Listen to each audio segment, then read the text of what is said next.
Yes, sir, we promised you a great deal of tonight. Andre, the China. WrestleMania. Hulkamania is running wild.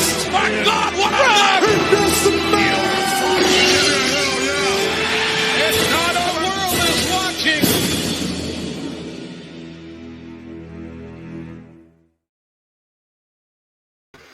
Hey everybody, buona noche, good evening.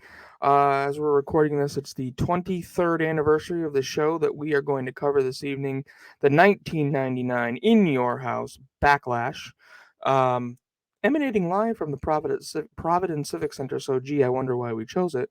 But it's a staff pick. We've got Adam from Kickout Crew joining us, and our normal crew, Phil Jackson, Henry, and the Vivacious Brandy. And we're just going to go back in time, watch some old wrestling, hang out, have a conversation. We have a huge announcement. Some of you have probably already heard the teaser of it on Filter Free this week. So, as I always say, let me get to the right thingy here. Away we go.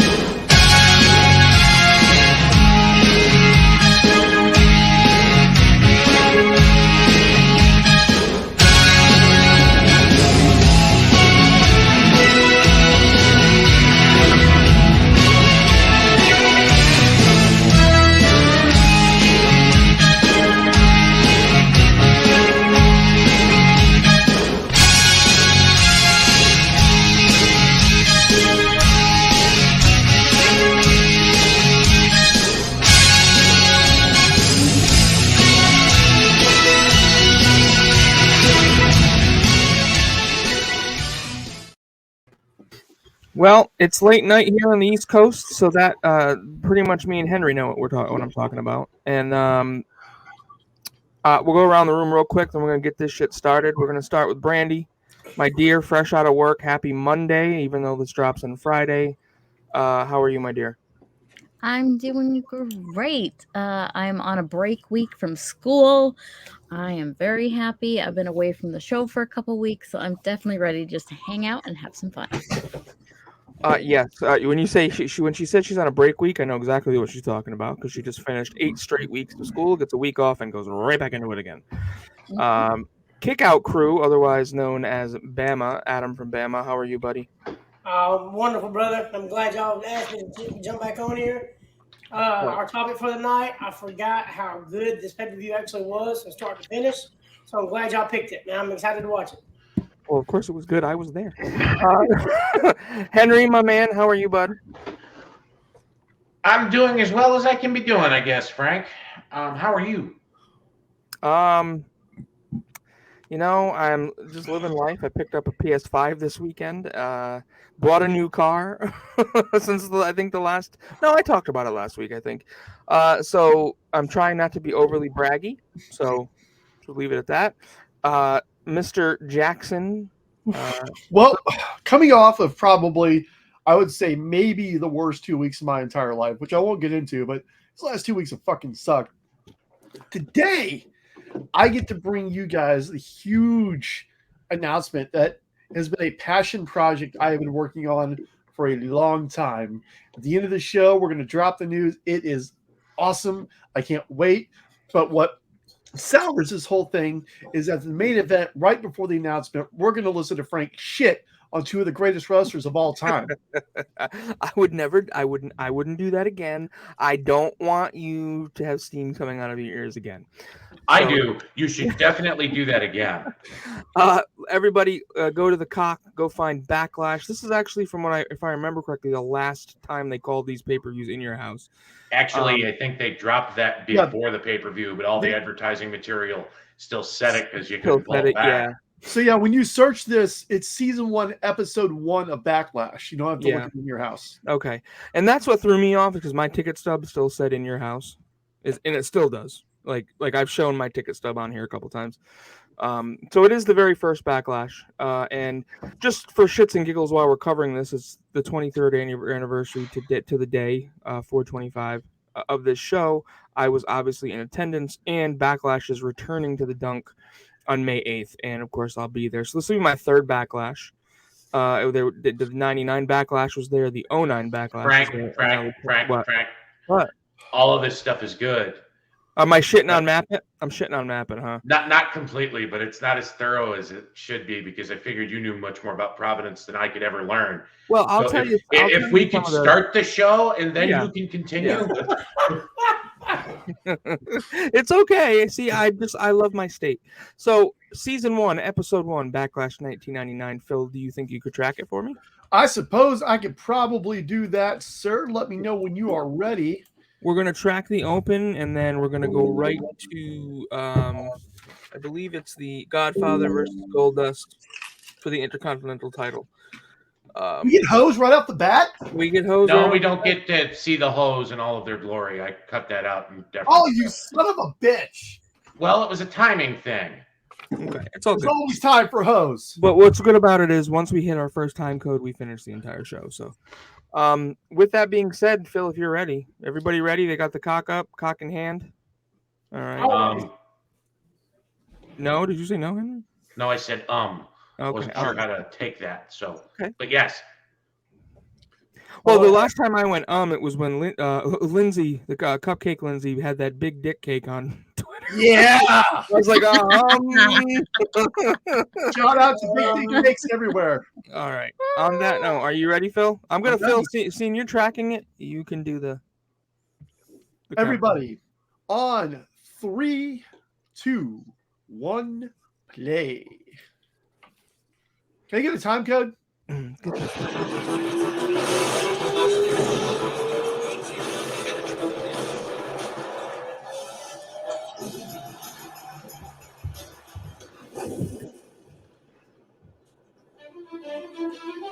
It might seem that tonight's epic encounter is simply a battle between two uniquely divergent superstars.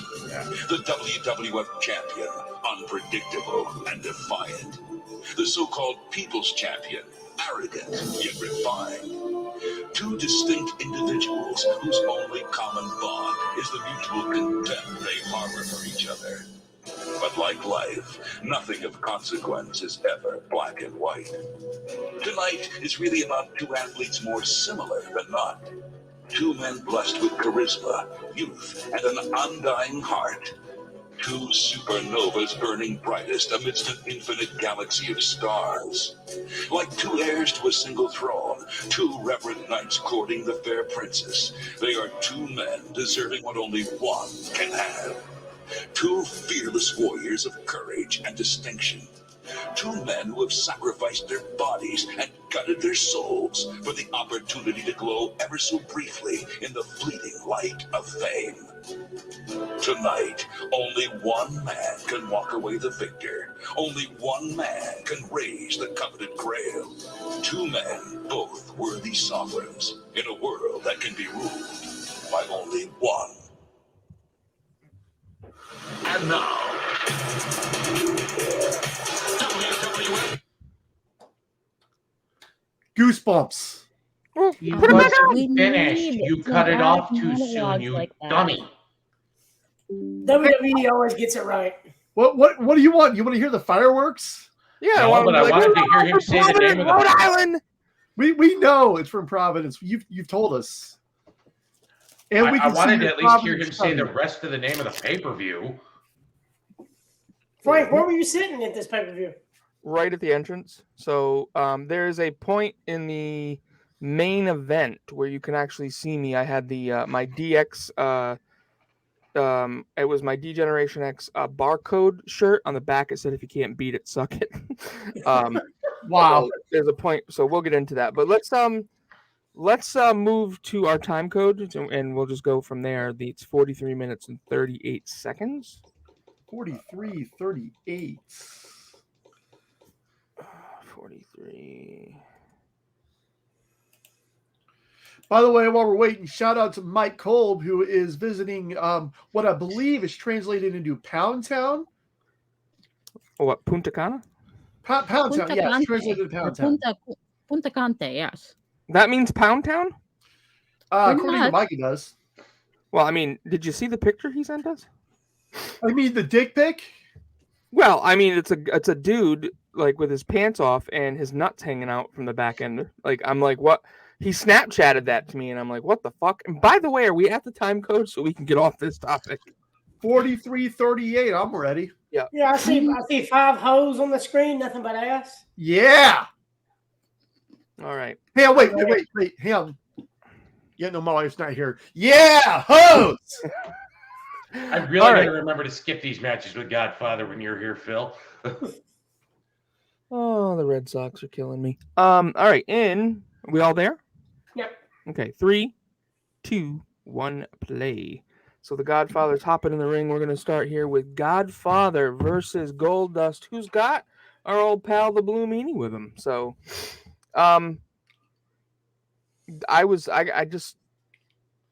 Providence is an awesome venue because it's not too big. Like, there's certain places you can sit in the garden where you're like, oh, this sucks, But this is a fun venue to go to. And I really think AEW would do really well there. So, obviously, the reason I picked this show is I was in attendance. It's 23 years ago. It's also the last pay-per-view that Owen Hart appears in, which we'll watch his match. The show actually opened with The Brood, and it was insane. The Sunday Night Heat card, I'm just going to go over it real quick.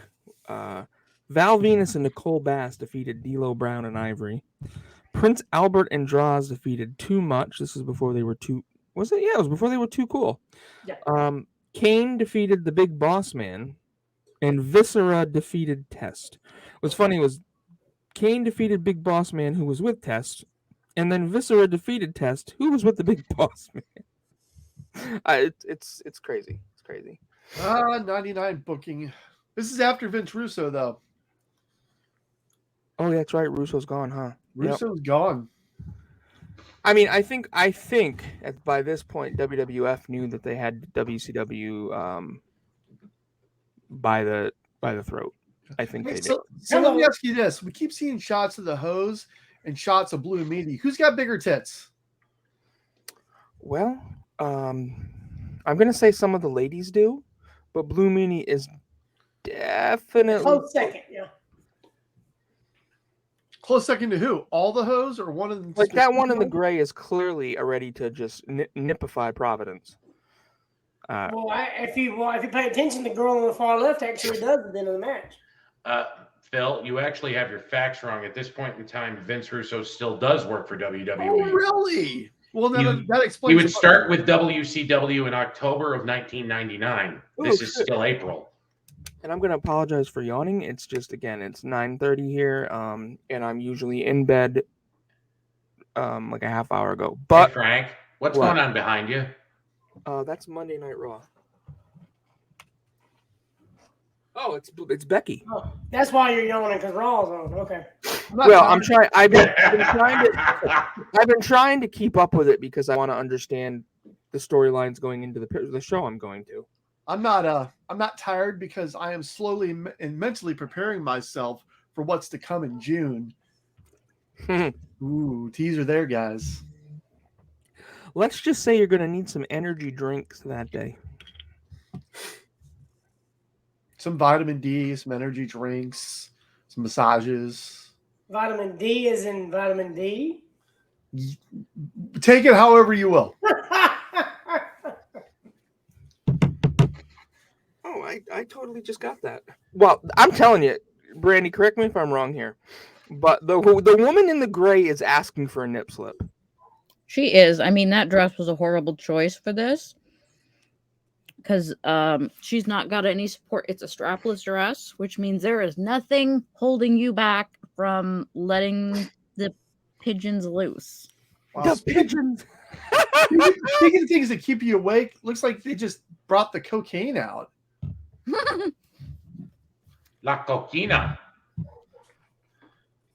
This spot right here was great. I love this right here. Blue Meanie had to get his bump in for the night to make sure like he was working. Oh, he's not done. Oh shit! See, it's been so long since I've seen this show. See, I learned my lesson from Halloween Havoc 1999. I actually went back, and as I was timing this out, I was intrigued enough by this match that I started watching it. I think this was the only match on the entire card that I watched that's part of our show tonight. Uh-oh. This is so great. Shattered Dreams. Oh God. Right in the mommy daddy button. Blue Meanie is not selling that Okay, next so she does have, okay, so the dress does have straps. She's just not wearing a bra, which means there's nothing help holding the puppies in, which means her dress is like basically tapping out at this point. So what do you think? I just want to say, anybody that's out there watching the pay-per-view with us, just go look. I mean, you need to watch. We're not objectifying her. It's just incredibly stupid of her. Like, right? Oh, she did pop out. Did you see that? No. Yes, that's the second time she's done this to kind of prevent slippage. Ladies, if you're going to be on a pay-per-view, please either wear a bra to keep those girls in, or wear something with a thicker strap to help keep those babies at bay, because we do not want an accidental appearance. She went like this. That should always be planned. Well, I mean, yeah, there was the match with the cat where we had an on-purpose appearance. Oh dear God! It's yes, like she's adjusting now. Oh wow, those are not meant to be unhinged. No, you're with a dress like that. You need. Oh, she is not wearing a bra. And look, I get it. If you're not one for wearing a bra, I'm here for you. My back kills me all the time. Wear a dress that's appropriate for that. They're hoes. None of them are wearing bras. Okay, and did you see what so again, remember, this is the Attitude Era. So did you see what Godfather did when he stood up? He like went over and was holding himself and he checked to make sure he didn't have a Woody. Did you see that? Look at that smile. Jerry Lawler smile. Look at that. I was looking at Jim Ross's smile. Oh. Okay, what happened with Al Snow defeated Hardcore Holly. Okay, so I'm wondering what they're going back to this for. Hey, shout out to Mike Chioda for going all over the arena to follow them, and even in the dumpster. That was a crazy match. The Job Squad for life. J-O-B. Who remembers the Union? Union. Oh, we are the Union. Good Lord. It lasted like what, 6 weeks? Something like that. About as long as the Core lasted on SmackDown post Nexus. The Core. Actually, I think the Core lasted longer. Really? The Union was a group made by Mankind to oppose Shane McMahon's corporate ministry faction. It had Test and Vince McMahon in Mankind, and one other was a Big Show. That's before they revealed that Vince was actually in the corporation. Yeah, because the Union was around until the day Vince revealed himself, and that's the Union just dissolved. Yeah, I think the Core was around 3 months, maybe 4. I remember the Core being a part of the Rumble. Heath Slater was at Wrestle Pro Alaska a couple weeks back. I should have asked. No, what you should have asked is Scarlett to talk to Killer Cross about being on the show. Honestly, I was having trouble with communication at all around Scarlett. Most people do. I would have stayed. And she's the one who started talking to me because if you've been with me, everyone knows that I have this little blue bag that I got in Chicago because I like it because it goes, it's got a more secure strap. It's a small purse. And she noticed that it said Chicago on it because that's where she's from. And so that's how our conversation started. Cross was not really interested. Like he was just kind of like staring off, like drinking water, not paying attention. So I just talked to her. I got my signed 8x10 and I got my picture made. And we moved. Did you make out with her? No. Okay. I do want to congratulate them Congratulations to Killer Cross and Scarlett for getting married and one of the coolest wedding ceremonies I've ever seen. They literally flew Literally coolest. out into a glacier in the middle of nowhere, and it's literally just them and a backdrop of Alaska, and it is gorgeous and unique, and it's amazing. Congratulations, you guys. For the actual ceremony, it was legit just them two, the officiant and their helicopter pilot. It was amazing. It was quite beautiful. Did you know that there's so many women in the audience back then? You don't see this many women in the audience now. Did you say audience? You do, but they don't look like they dress in they did in the Attitude Era. Good point. Yeah, see, what I loved was there was a sign that says Providence does it doggy style. And there he is. Don't piss him off. That's what you're looking at. I don't see nobody. Everyone say hi to my wife, who's 3 feet to my right. Hi. I don't get mad if I put you on camera. Oh, she's not going to be on camera. She's going to trip and fall over something, though. If she does that, she's going to end up on camera whether she really wants to be or not. It's going to be Dude, fine. Deborah was almost 40 years old right here. Bullshit. She was. I listened to the Wrestle Rose guys, and they were talking about how she was like 38 right here. I'm sorry. I'm going to say this as politely as possible, but that I thought our meat curtains were popping out. Jesus Christ, Frank. Look! That's her ass. Like, you can see where her butt, like, what? And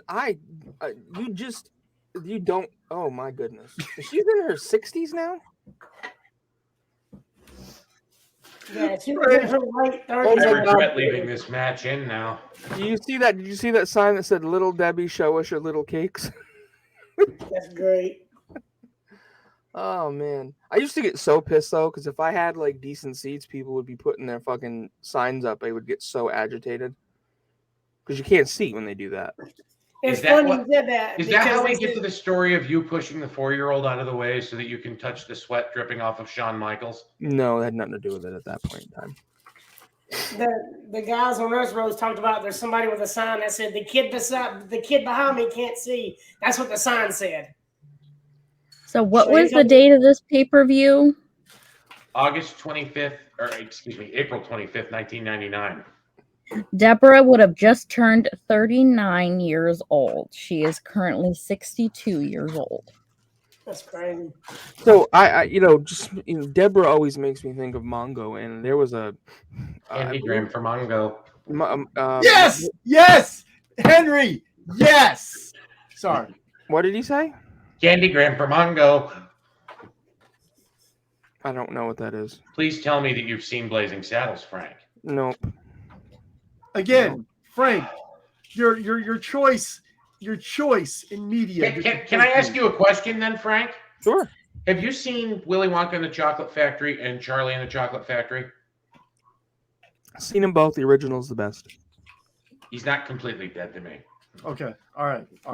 Unlike Money Mike, who is fucking dead to us. Yeah, we had that conversation. Gene Wilder, that whole, because that's Charlie in the Chocolate Factory, right?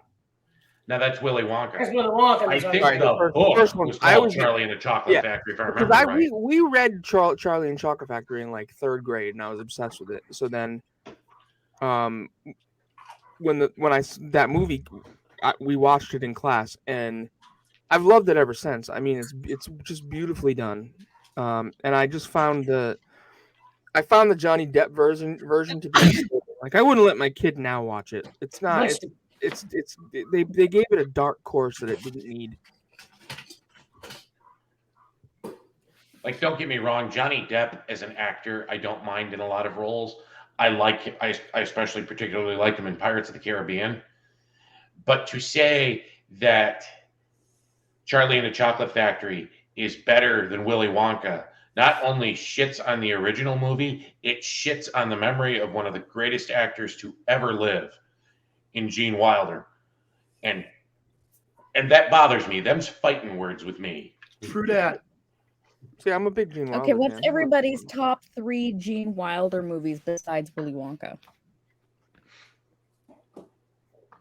I don't know. What else was he in? Young Frank, Willy Young Wonka 2, Willy Wonka Frankenstein 3. I don't know. and Blazing Hang on, Saddles. my wife wants to chime in here. Oh, yes, please, Angie. I said you can't downplay Johnny Depp. Oh, I would never. First of all, I love Johnny Depp. I just didn't like him in that particular movie. Like I'm furious that they took him out of Fantastic Beasts. Furious. Right. My 3 Gene Wilders: Blazing Saddles, Willy Wonka, Blazing Saddles. Young Frankenstein, Oh, that's Blazing right. Saddles, and Willy Wonka. And also special shout out to The Woman in Red, which he was in with his wife, Gilda Radner. Henry, you were supposed to say, but you said Blazing Saddles twice. See, my top 2 alternate between Young Frankenstein and Blazing Saddles, though I was particularly fond as well of Spaceballs 2, The Quest for More. Oh, shit, that's Mel Brooks. Yeah. That's not Yeah, Gene Wilder films. Never mind. Yeah, Young Frankenstein's actually my number 3. Wasn't Gene Wilder also one of the producers? Saddles. Yes, he You know- was. You know, they couldn't make Blazing Saddles today. No, No, absolutely not. It would be cancel culture in like 3 seconds. My uncle was watching the classic movie channel or something, and there was this old cowboy movie playing, and every like 30 seconds somebody's dropping an N-bomb, and I'm just like, oh my god. I have Well- no idea what movie it was, but literally every 30 seconds they were dropping the N-bomb. Well, let me That ask. could Let me be ask parts you. of Blazing Saddles if Was, we're being honest with was ourselves. Coach Rosie in the movie? Oh god. No. Oh, God. Is real quick, Adam, is Rosie part of Kick Out Crew? Yeah. Okay. Hey, so why don't you fill us in a little bit on Kick Out Crew there, Mr. Bama? Well, it's just I got a message from shout out to Brad James. They wanted to start a little, just the original thing was kind of like the way they worded it was kind of like what was it, Sad News Bears type deal. Just a few guys just talking about different stuff, and we pick 2 matches and we just kind of break down the matches. And so that's basically what we do. We just take a couple of minutes. We like say behind the curtain here. Devin Dowling, he talked about how Elon Musk is probably going to buy Twitter. Actually, I have an update on that. I think he actually did. Board of Directors approved a tentative takeover by Elon Musk earlier this afternoon. Yep. So For that's just $43 billion. Is that 44 billion, I think. Yeah, 43 billion is the final. So what does that mean? They're not going to kick people off anymore? Is that really what it comes down to? Well, we're still at step 1. Their board has approved it. Their shareholders now have to do that. And at some point, the federal government gets to weigh in. But if all of those hurdles clear... Because some of us happen to be a shareholder of Twitter. So I'm going to make sure I vote no on this. $50 per share right now. Let me tell you this: I'm all for freedom of speech. I'm not for freedom of hate speech. Yes. Right. And a lot of people get confused because yes, you are free from the government. Fuck you, Phil. For whatever it is that you say. However, that does not mean you are freedom from consequences from private entities in the world. This is Noun. Everyone now wants to say hi. Hey. Hi. I will tell you, everyone, Noun is a big inspiration for our amazing announcement later tonight. So stay tuned. Yes, I keep dropping hints. I actually have an announcement tonight as well, too, Phil. Are you announcing that I'm making an announcement? Probably at the end of my announcement, yes. All right, cool. No, but it's just Kick Out Crew is just about 6 of us. I talked about how the name changes from NXT to WWE, from NXT to Raw to SmackDown. I don't understand it, where they get the names from. Just our opinions on a couple of things, and we break down 2 matches. The first 2 matches that we talked about were Cody versus Dustin, and what was the other one? I got it right here. I actually wrote down notes for this stuff. What? Cody versus You know how to Dustin. write? Yeah, I actually got notes. And then FTR versus the Briscoes. Were you able to get into my my? Yes, Okay. and I watched that match twice. Just because Well, I mean, I forgot how good it was. Yeah, it was really good, and that's what I still AEW knows how to tell really good in-ring stories. They might not be the best on like some of the shenanigans that WWE can pull, but their in-ring I mean, even Dustin versus CM Punk this past week was so good. That's a good talking point that you bring up. Eric Bischoff is kind of has a polarizing tweet out right now on Twitter, and he says, and I'm slightly paraphrasing, but AEW is not going to beat WWE if they keep booking according to the dirt sheets. Are they? Yeah. Basically, Bischoff says AEW's booking to cater to the to the dirt sheets, and as long as they're doing that, they will never ever consistently beat WWE. I'm really confused, and if you, I mean, what does that mean? That basically means they're going for this is awesome 5, 6, 18-star matches with 2,700 high spots. Don't get me wrong, I love those kind of matches too, but their matches don't quite tell. Some matches do, like Hangman Adam Page kind of absolutely did it, but most of their matches don't really tell a story in the ring other than how many moves we can do. See, if I can interject here for a second, Phil, I think Bischoff's right to a point, but there's another factor that plays into that. With the completed merger of Warner Media and Discovery, AEW's contracts are coming up next year. Mm-hmm. Since Dynamite started, it has moved from TNT, which in the last 20 years since Nitro went off the air, has become the more popular of the 2 former Turner channels. It's moved to TBS. Wrestling was a staple on TBS for 30 years while Ted Turner still ran the company. But now you're not really pulling numbers. On top of that, oh my God, that power slam. Go ahead. That was almost a 3 count. Anyway, you're not pulling the same numbers you used to. On top of that, Turner Sports, I think it's still called Turner Sports, I really have no idea, has started to branch out and diversify away from just the NBA. They're moving into the NHL, which NBC jettisoned for some strange unknown reason. Apparently the National Hockey League doesn't garner ratings on network television anymore. I mean, they must not be taking something out of the NFL's playbook because it still works for Major League Baseball.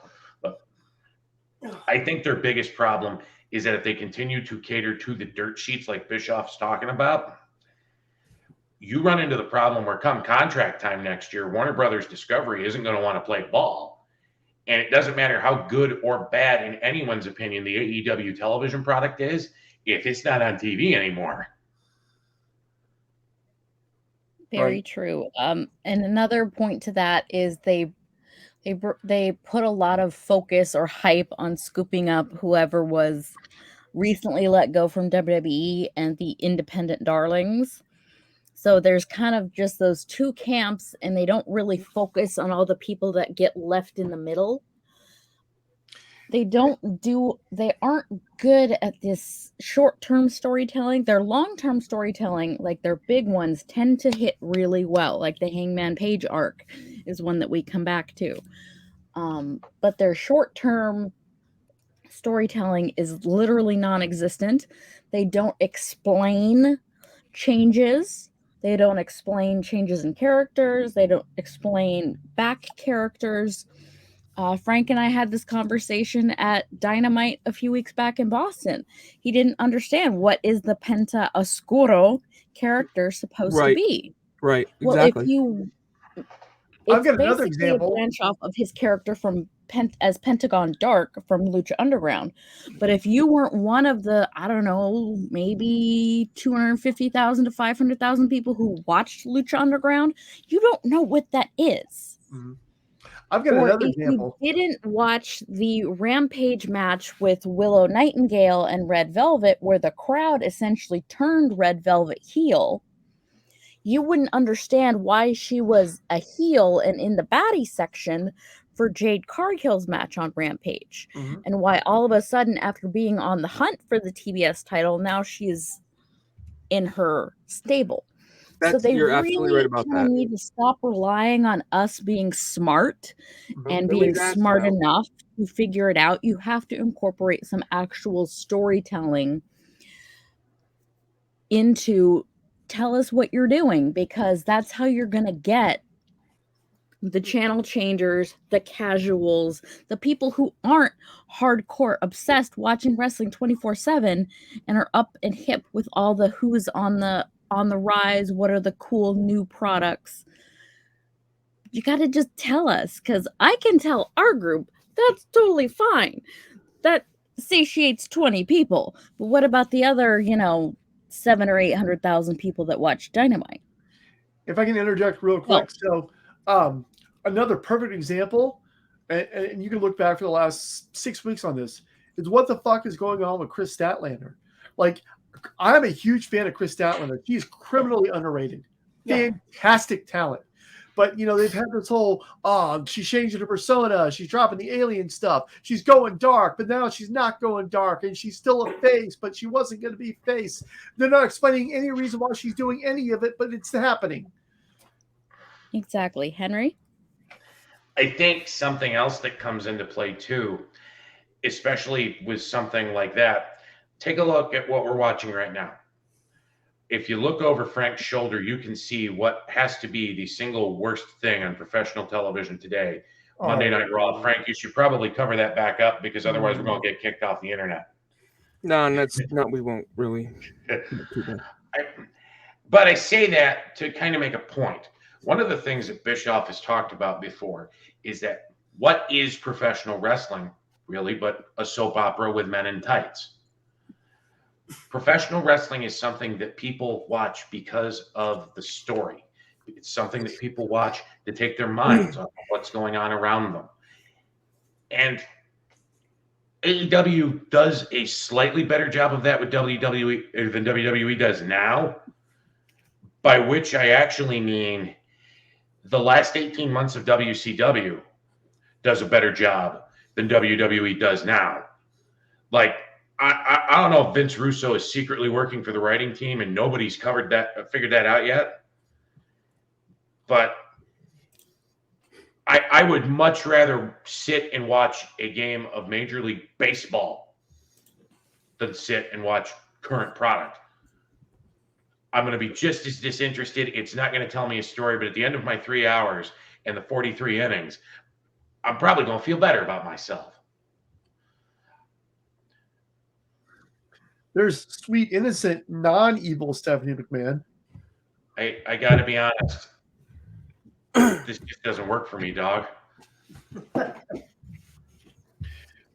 Doesn't work for you, brother. Hulk Hogan's not making an appearance at this show tonight, ladies and gentlemen. Damn it. He canceled last minute, too. I thought I had him locked in. See, I was informed that tonight we were going to be having that match from Slamboree 98 where Eric Bischoff beats the holy hell out of Vince McMahon.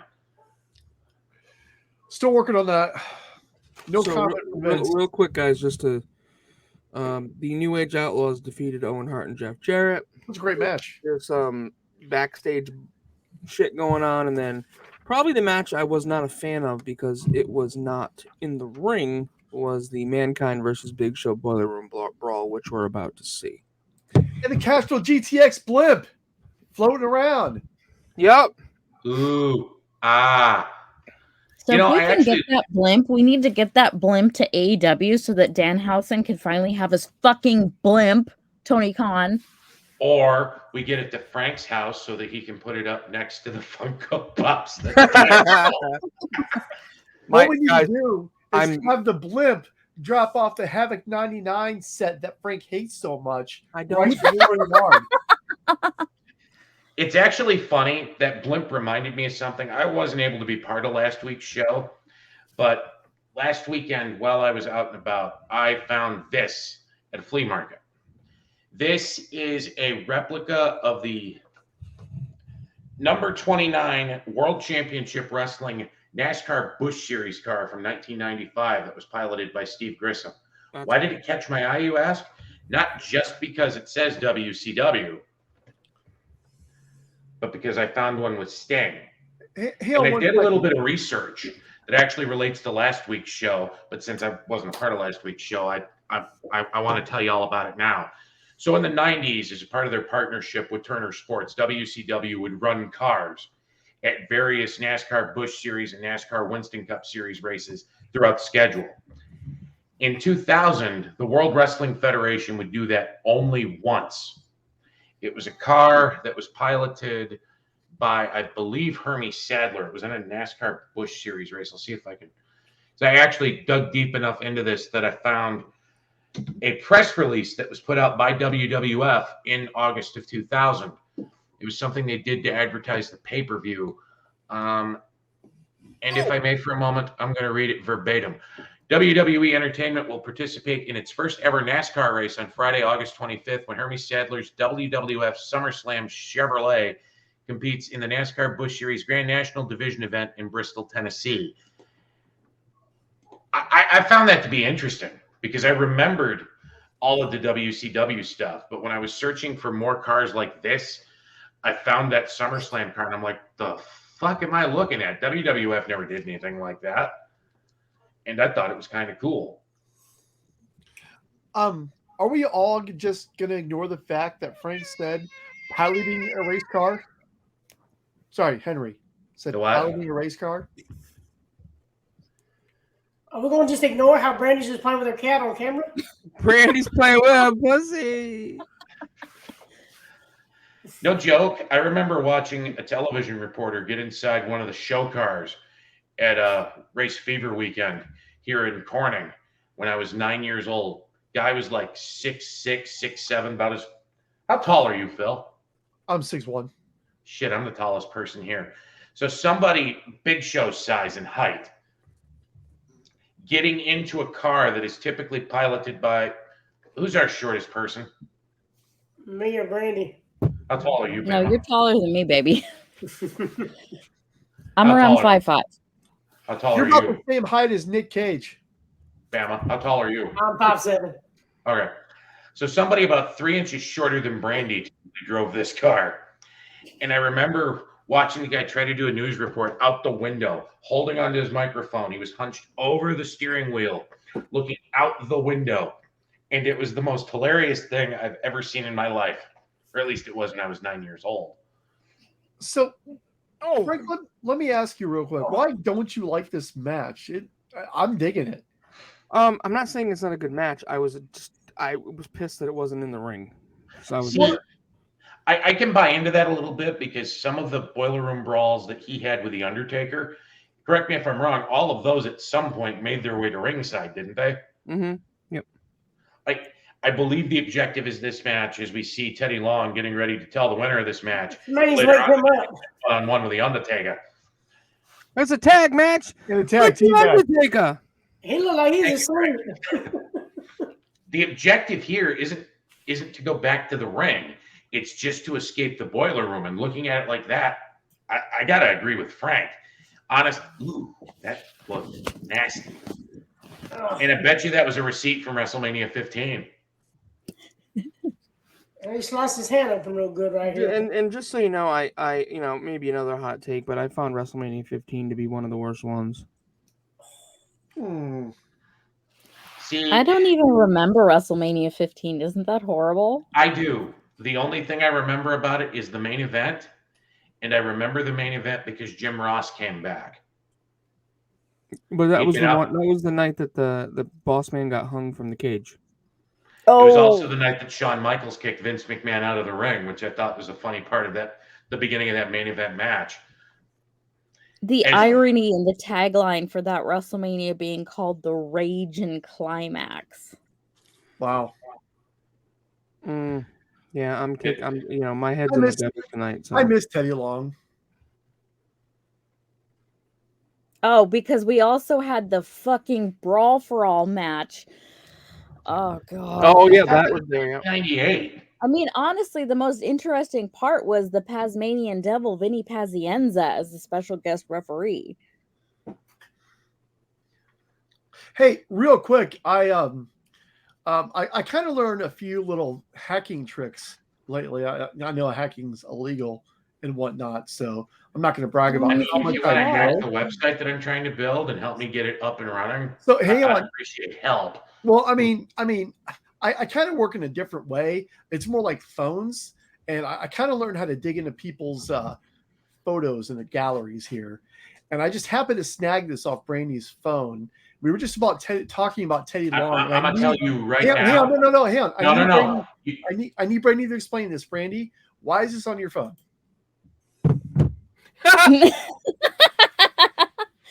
I get these fucking random ass Snapchats. I can't tell you why, other than the fact that I kept it because it's funnier than fuck. But why is Teddy Long up in your DMs? I don't know. And why isn't he here? You're assuming I spoke to him after I received said Snapchat. Send nudes, or you go one-on-one Did you with go- the Undertaker. Did you go one-on-one with the Undertaker? Okay. And I think we know how well that would fare. So real quick before I wanted to ask Adam, who is part of Kickout Crew? Okay, so as of right now, it's Devin Dowling. Let's see here. Let me pull up just the list real quick. That way I don't want to get anybody's name wrong. It's James Elkarai, Mike Whitaker, Devin Dowling, Brad Stanton, me, and Coach Rosie. Is it a requirement to drink on that show? Because you listed all the people off there, and I don't remember never seeing them with booze in their hand. There is one or two of them that like to kick back a couple of beers, but that's their thing. I got my Dr. Pepper with me, so. No, it actually sounds really exciting to kind of just dissect stuff like that, and I'm glad that our community is still blossoming into fun, adventurous things. We got FFP is still kind of new. Ish. I won't say their brand spanking new anymore, but that's a new thing, and we got Kick Out Crew, and we're growing away here, guys, and I love it. I love Kickout Crew's logo. Yes, it's badass. Oh, shout out to Hoop. Hoop come up with that. JD Hoop does all our shit. So I mean, if y'all remember in the Open, which was done by JD Hoop, the photograph that I'm wearing a Chris Bay t-shirt, and JD Hoop designed that t-shirt. That's awesome. Unfucking real. Yeah, JD needs to be working for somebody famous right now, as good as he is. I don't want him to do that. Then he can't work for me. Wait. We're not famous. I'm I mean, famous. like, he needs to be in WWE working for somebody. Yeah, but then he can't work for us. Or AEW or somebody. No, stop it. Who I is love JD Hoop to Mankind death, but if he goes to work here? for them, he can't work for us. That's Test, unfortunately. That's Test. Oh, it's Test. Okay. I remember because Jim Ross says, "Can he pass the test right here?" Can he pass the test? Can he pass Oh God, can he pass the test? That test has a family. Damn it! Whoa. Jesus Christ! That was fun to Can I clean help up. you, my child? You talking about after Apologize, the that was sacrilegious. What did just you say? in, I like how we all just got really quiet. She said, "I bet it was fun to clean up." I said, "What, after seeing China or before what happened?" with all the stuff that's happening in this damn boiler room, he's leaving I thought blood you meant everywhere. after China come on the screen. My bad. You still watching the Boiler Room match, Brandy? Yes. Yeah, we're on time code 1 hour, 22 minutes, and 13 seconds. Okay. We're seeing China and Triple H right now. Here's just funny. You said something about cleaning up because China's on the screen when you said something about cleaning the mess up. And now we're watching actually, I Big Show see where get I might cleaned clean up. up a mess. Are they like showing Big Show getting stitched right here? What's happening? Yeah. Is he bleeding hard way? Well, I mean, did you see? He just wrestled in a boiler room brawl. I'm pretty sure that Mankind got his hand fucked up. That's bad. He punched a refrigerator. That's where that came from. Mm-hmm. it's hard to believe that 2 years before or 3 years before this, he was the WCW World Heavyweight Champion.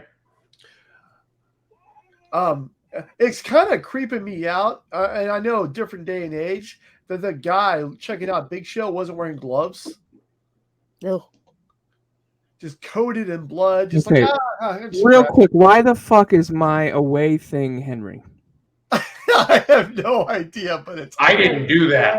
I swear to God, I didn't do it. I don't know how to change it. I didn't do it. What in the actual fuckity fuck? That is great. I'm laughing, but I didn't do it. It wasn't me. I don't even know how to change it, so I know I didn't do it. That's great. Oh God! What did you do, Phil? It definitely was not me. Wasn't me. I'd have been bragging about that shit. My guess is Mike Kolb, because That sounds accurate. No, because we'd be able to see him in the room. Cole doesn't really have. No, control of I'm the saying room. he did it sometime between our last recording. He couldn't have. I added that picture not 15 minutes before we started recording. This is a mystery. You see, I think if I it shut off was my Phil. camera, He's you the see one- my beautiful face. No, it's not really beautiful, but Well, maybe Henry, you meant to put it on yours, and you accidentally put it on his and yours. no, because if I put it on more than one, I'd have put it on everybody's. I didn't do it with Bama or with Brandy. Yeah, Or with you. Brady taking hours. Yep. Look at all the Yeah. blood on the floor. And on the wall.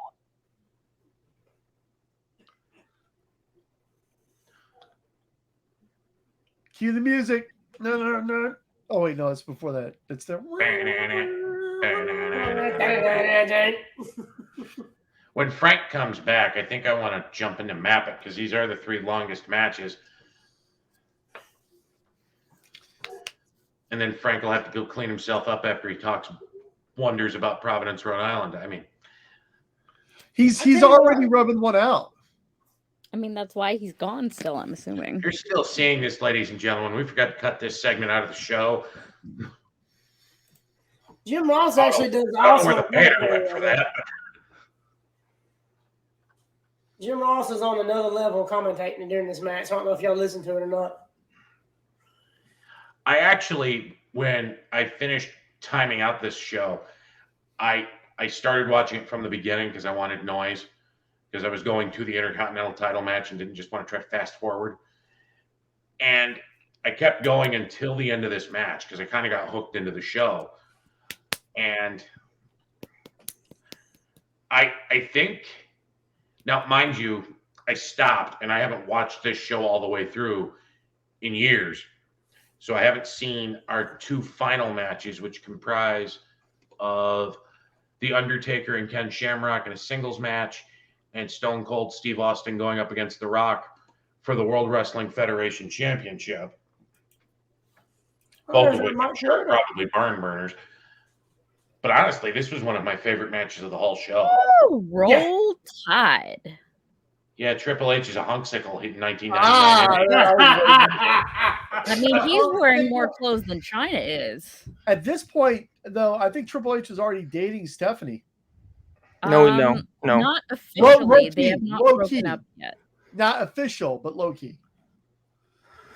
This was after the big heel turn at WrestleMania 2 for Triple H. So, Yes, that's so a big he fat and guy. China were still technically together, but they were experiencing issues and weren't actually living together at the time. So They were experiencing what we will call technical difficulties.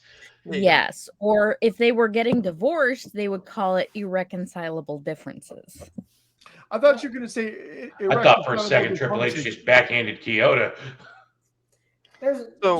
Jerry Lawler, real quick, in this match has a line that I said something about puppies. He just, no, those ain't puppies. Those are full-blown pit bulls. That popped me. I'm sorry. So I went to take Bella outside, and my father's asleep on the chair in the living room, which I walked through to take Bella out.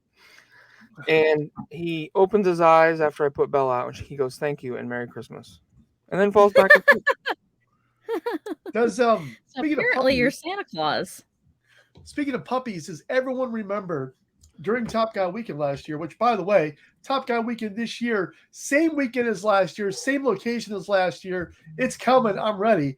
But back to the story. When we had Jim Ross and Jerry the King Lawler up on stage, and we tried to get him to say puppies, and he said, "Well, I always say it if I see him." All of us started looking for Meg Nelson.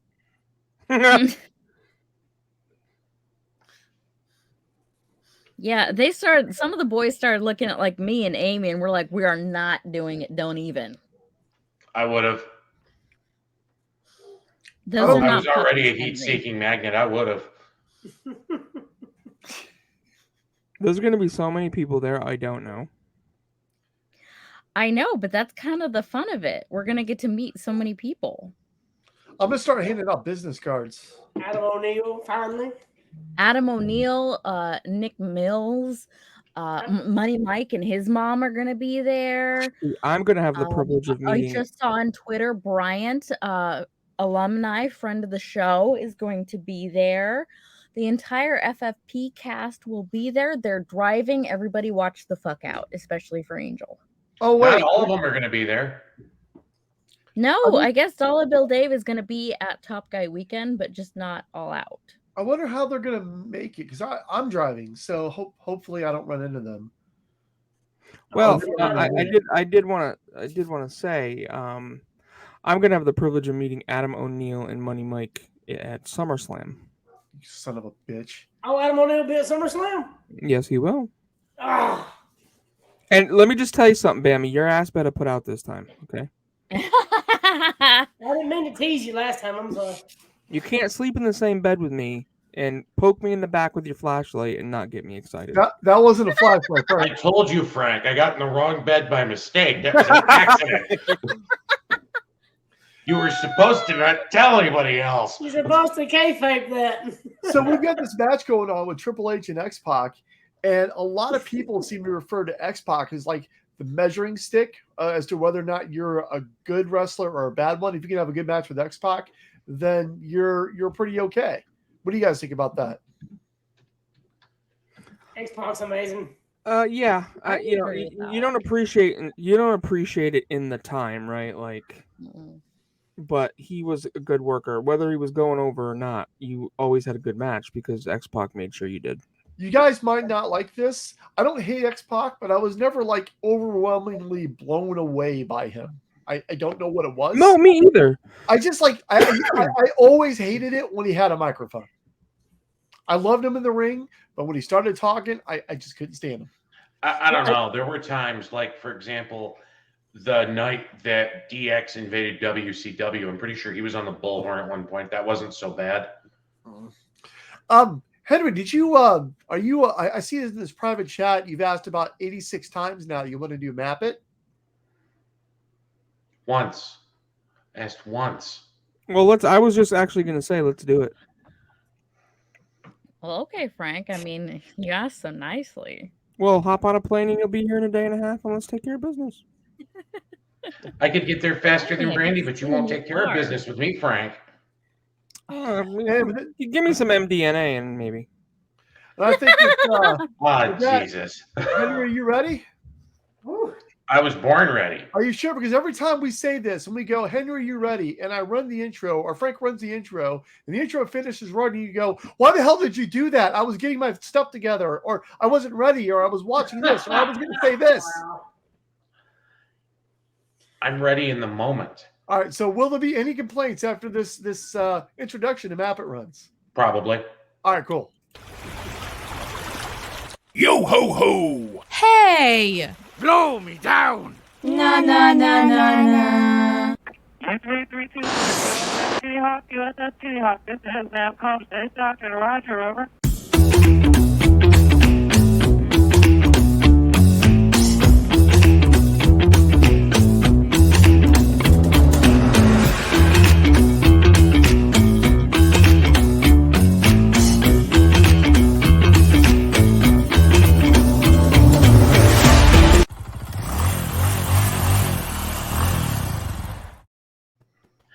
It's a beautiful night to go back in time to beautiful Providence, Rhode Island, and to what is now called the Dunkin' Donuts Center, but what in 1999 was called the Providence Civic Center. For Frank, why are you laying down? I'm not laying down. I'm back watching the show and listening to you. Oh, well, you weren't doing that before we ran the intro, and I was confused for a second. And he put him to sleep. I've been told I do that. Let me see here. I clicked that button. There we go. Anyway, so we come to you tonight from the Dunkin' Donuts Center in beautiful Providence, Rhode Island. The Providence Civic Center is the home of the Providence College men's basketball program, and a couple of other things. I felt it was more noteworthy to talk about some of the events that took place here. This is the third ever World Wrestling Federation sanctioned pay-per-view or premium live event to take place here at this building. The first two being Royal Rumble 1994 and King of the Ring 1997. The city of Providence itself is the capital city of the state of Rhode Island, which was founded almost 400 years ago by a man by the name of Roger Williams, who got thrown out of the Massachusetts Bay Colony for his weird religious beliefs. I don't know that they were weird. That was how I typed it up, because I didn't want this to just sound carbon copy. The city boasts a population of 190,934 people, which makes it both the largest city in the state of Rhode Island and the third biggest in the New England region behind Worcester and Boston, Massachusetts. Did you just say it?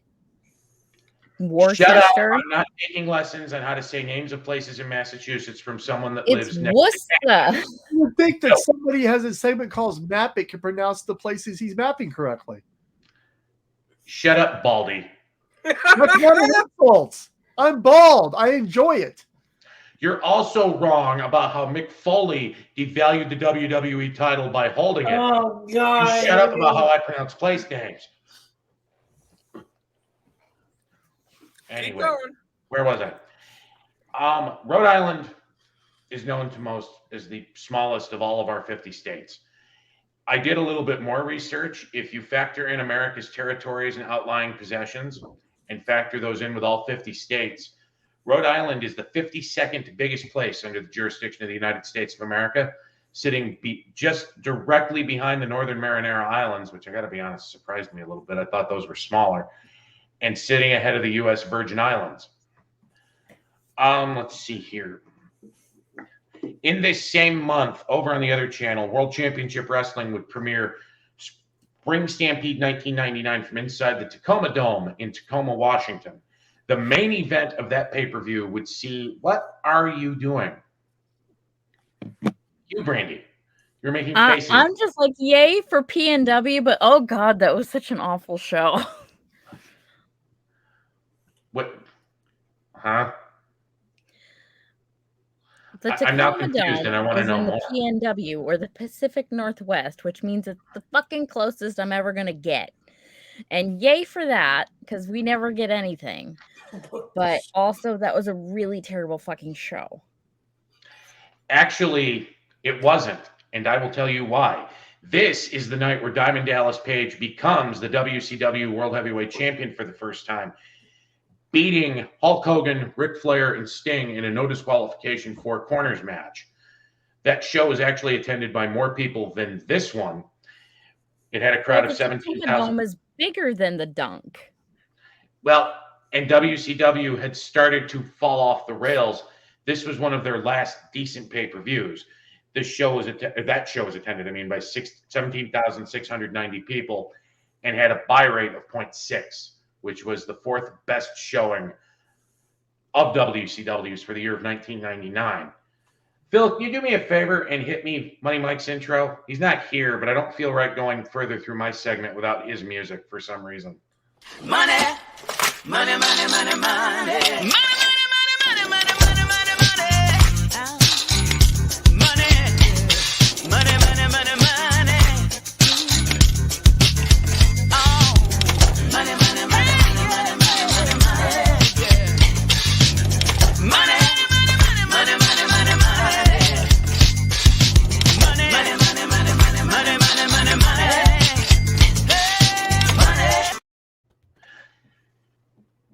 Now I'm tongue-tied. I was prepared for mine, but not for his. But we're going to go with it anyway. Backlash 1999 was attended by 10,938 people, plus our esteemed host who's taking a nap. What? I kid because I love Frank. It had a buy rate of 400,000 pay-per-view buys. By God, I can't talk. This is the very first Backlash pay-per-view. So there's not a year-over-year comparison for this show because I'll have one that's called Backlash. The previous April's pay-per-view, Unforgiven in Your House, which actually took place from a staple of WCW's, the Greensboro Coliseum, saw a crowd of 21,427 people and a buy rate of 300,000. In terms of buy rate, this show did better than the previous April's pay-per-view. The main event of that show would see Dude Love defeat Stone Cold Steve Austin by disqualification for the WWE title, which means Austin keeps the belt because you can't, unless it's a rule, belt can't change hands on a count out or a disqualification. The next year's Backlash 2000, which took place from the NCI Center in Washington, D.C. I believe it's now called the Capital One Arena, I think. Sound great to anybody else? Anyway. It works for me. Would see its main event as a family feud as The Rock, who was cornered by Stone Cold Steve Austin, defeating Triple H, who was seconded by the future Mrs. Stephanie McMahon Helmsley and Vincent Kennedy McMahon, would get back his WWE title, would see a slightly higher attendance than this show and a buy rate of 650,000 people. Year over year, this pay-per-view actually did better the second time around than the first time around. Some of the matches in Backlash 2000 were better than some of the ones here, but there were also newer and more diverse talents in 2000 than in 1999, which I think accounts for that. Money Mike would probably go into more nitpicking detail about numbers, but that's never been my style. But I hinted that I wanted to make an announcement. Next week's episode of Top Guy Theater, normally I'd save this for the end, but I don't want to overshadow Phil's big announcement at the end. You'll notice as you watch tonight, we don't have a guest. Tonight, we just decided to pick a show and do this the old-fashioned way and just kind of watch Backlash 1999. Next week, however, I asked Frank, and Frank said I could pick the show, and I started going through the old Top Guy theaters that we were doing because I thought about doing another Top Guy Classics. And I was going to rebook Halloween Havoc 98. Oh. And then I had a better idea. Next week, we are going to the KeyBank Center in beautiful downtown Buffalo, New York, and we are going to cover the December 8th, 1997 edition of WCW Monday Nitro. And during that show, I will explain why I have heat with Tony Schiavone. Oh, man. And also at the end of this show tonight, Phil has a mammoth announcement that he's been looking forward to making for months and that I actually look forward to hearing too. I think it'll be something everybody will like. And with that, now that I've gone on a diatribe, we now return you to your regularly scheduled programming. By the way, Henry, I got into a bit of a Twitter exchange with Tony Schiavone last night. He is a little bit of a Metal Gear Solid fan. That doesn't make up for the fact that I can't say it on this show. I got to wait until next week. Yep. But still, I figured you would appreciate that fact. I do, but it doesn't make up for some things. This match with X-Pac and Triple H is fucking great, by the way. I'm sorry, Henry. That's okay. So I wanted to add a couple things. I just want everyone to know, I have immense love for my home state. I think we all do. I mean, honestly, as much as Brandy talks about wanting to move to the mainland, I mean, Alaska's home for her, and she loves her state. And same thing with Phil. Same thing with okay. Bama, I think likes Alabama. I mean, his name is Adam from Bama. Is it hit and miss? My thing is that yes, Rhode Island is a small state, but it's got the biggest heart, and there's so much beauty, there's so much history here. My daughter's been swimming and she's been on there's some blood flow, yeah. We've been going to the island of Newport, and it's one of the most beautiful places. The Vanderbilt's built mansions here. I love.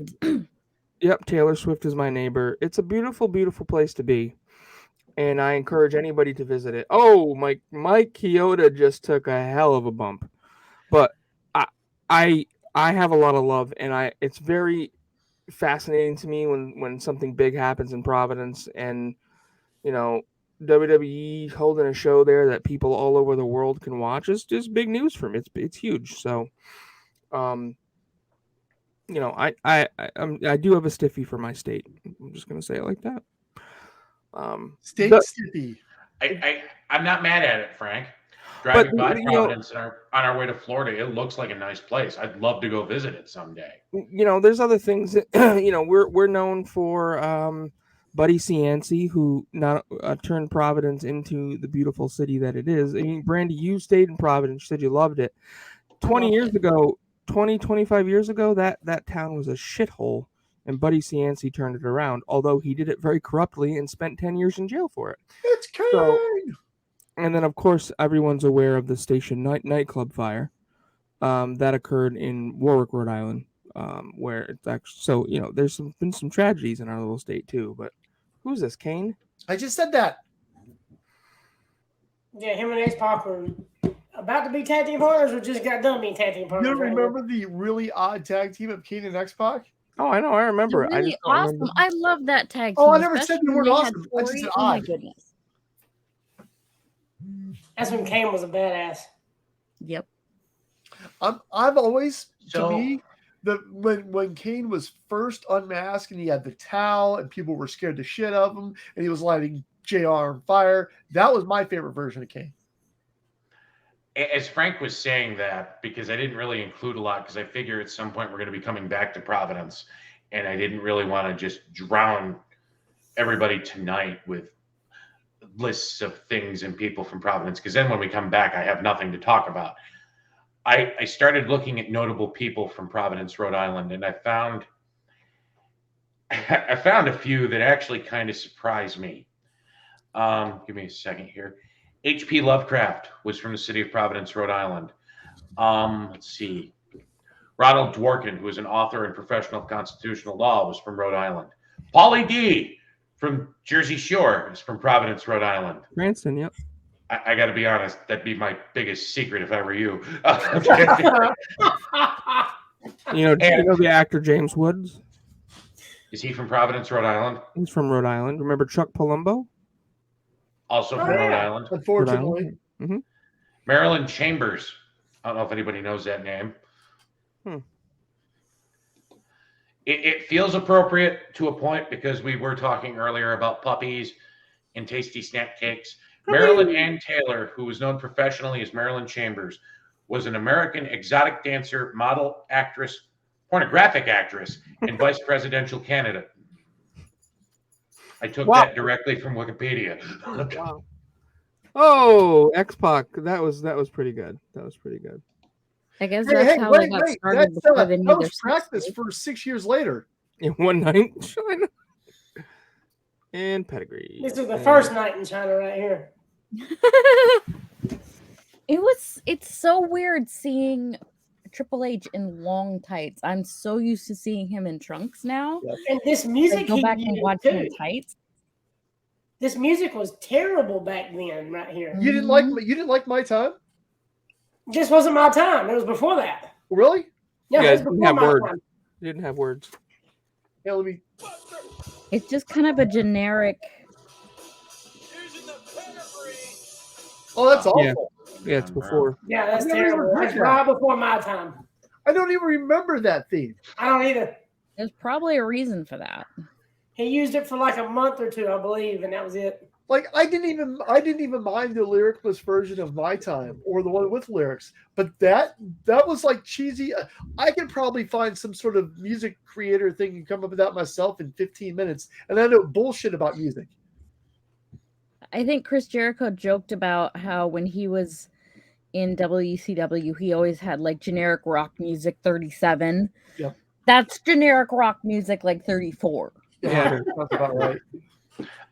And we don't normally talk much about baseball on this show. I'm going to throw a name out. William Allman. That ring any bells to any of the four of you? No. He played for 8 professional baseball teams, beginning his career in 1974 with the San Diego Padres. He also played for the Montreal Expos, which don't exist anymore, the New York Mets, Chicago White Sox, Oakland A's, Pittsburgh Pirates. He played twice for the New York Mets and finished his career with the Philadelphia Phillies. Why do I bring him up? Because he's from Providence, Rhode Island. Well, y'all familiar with Rocco Baldelli? No? I don't know that name. He was a really good outfielder for the Tampa Bay Rays. And he actually had a rare disease, and he wanted to finish his season in his home. And he wanted to finish his playing career in Boston. So Boston picked him up for a season, and then he went back down to Tampa to coach for a little bit. But he was from Providence. Let me ask you guys a question. We got Ken Shamrock in the ring, and the man is legit badass. So, I mean, I love to hear you guys' answers on this one. So, would you rather be in a legit octagon fight with Ken Shamrock for 5 minutes or be in a wrestling match with the Ultimate Warrior for 5 minutes? Option B. Well, Ultimate Warrior, yeah. Yeah, no Yeah, doubt. I'd go with the Warrior because I could probably at least outrun him. Are we talking about 1999 or are we talking about now? Because that's not a fair comparison if we're talking about now. I'm sorry. That was dark. Wow. Wow. I'll tell you what. Let's amend that a little. Would we rather A, spend 5 minutes in the octagon with Ken Shamrock, or B, spend 5 minutes in the ring with Hulk Hogan? Oh, Hulk I'm missing the ring with Hogan. Hogan. In that scenario, I'd probably go with option A. I feel like that'd be safer. Wait, are you implying that Hogan is not as safe as Ultimate Warrior? I am not implying that. What I'm implying is that if I get into the ring with Hulk Hogan, I'm going to have to put the damn sumbitch over. In a fight with Ken Shamrock, if I can go 5 minutes, I'm a winner whether I win or not. True. If you're main eventing against Hogan, you're making money. That's true, but I don't want to have to lay down for him. This was the I'll lay out angle. for Hogan for a 6-figure check. And I will take that. This angle with Shamrock, was this with his sister Ryan Shamrock or whatever? No, she would Has be this at been that ringside if time? it was. Ryan Shamrock was with Val Venus. Hebdomania is running wild. But wasn't she around this time in '99? She may have been. I think it had already run its course, but let me double check. Yeah, I remember Val Venus being the Ryan Shamrock situation. Yeah, no, it was definitely with Val Venus. I remember it being his sister or whatever. Yes, she played his sister, but they were actually dating at the time, which is creepy. It's so weird.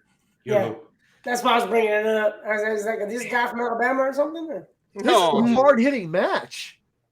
Real quick, I wanted to ask you something, Bama, because there's always jokes about that, but does that shit really happen down there? I actually, not brother-sister stuff, but I know somebody who married their third cousin. I mean, that's slightly more acceptable. Third cousin doesn't really, what is it? I mean, I don't know what the limit is anymore. It's third cousin, though. Like, it's not like they're going to have any flipper grandchildren. Like, Okay, so Ryan Shamrock debuted in January of '99. That's what I thought. It was around this time. And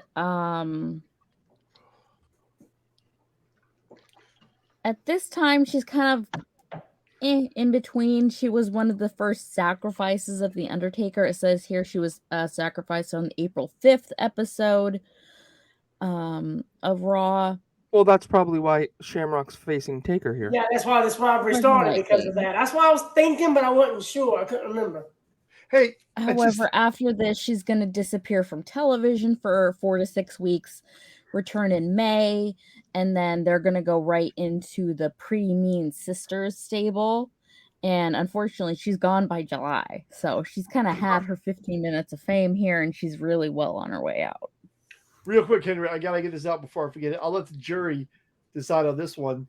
So many years ago, I went to New Orleans for a wedding. It was my cousin's wedding. And before the wedding happened, I was down there for a couple of days before the wedding happened. And during such time before the wedding happened, I got into a very quick in and out 2-day fling with my cousin's fiance's cousin. Okay, give me a second. Cousin's fiance's cousin. They weren't married yet. They were not married yet. Were you married? No, this was I was like 22.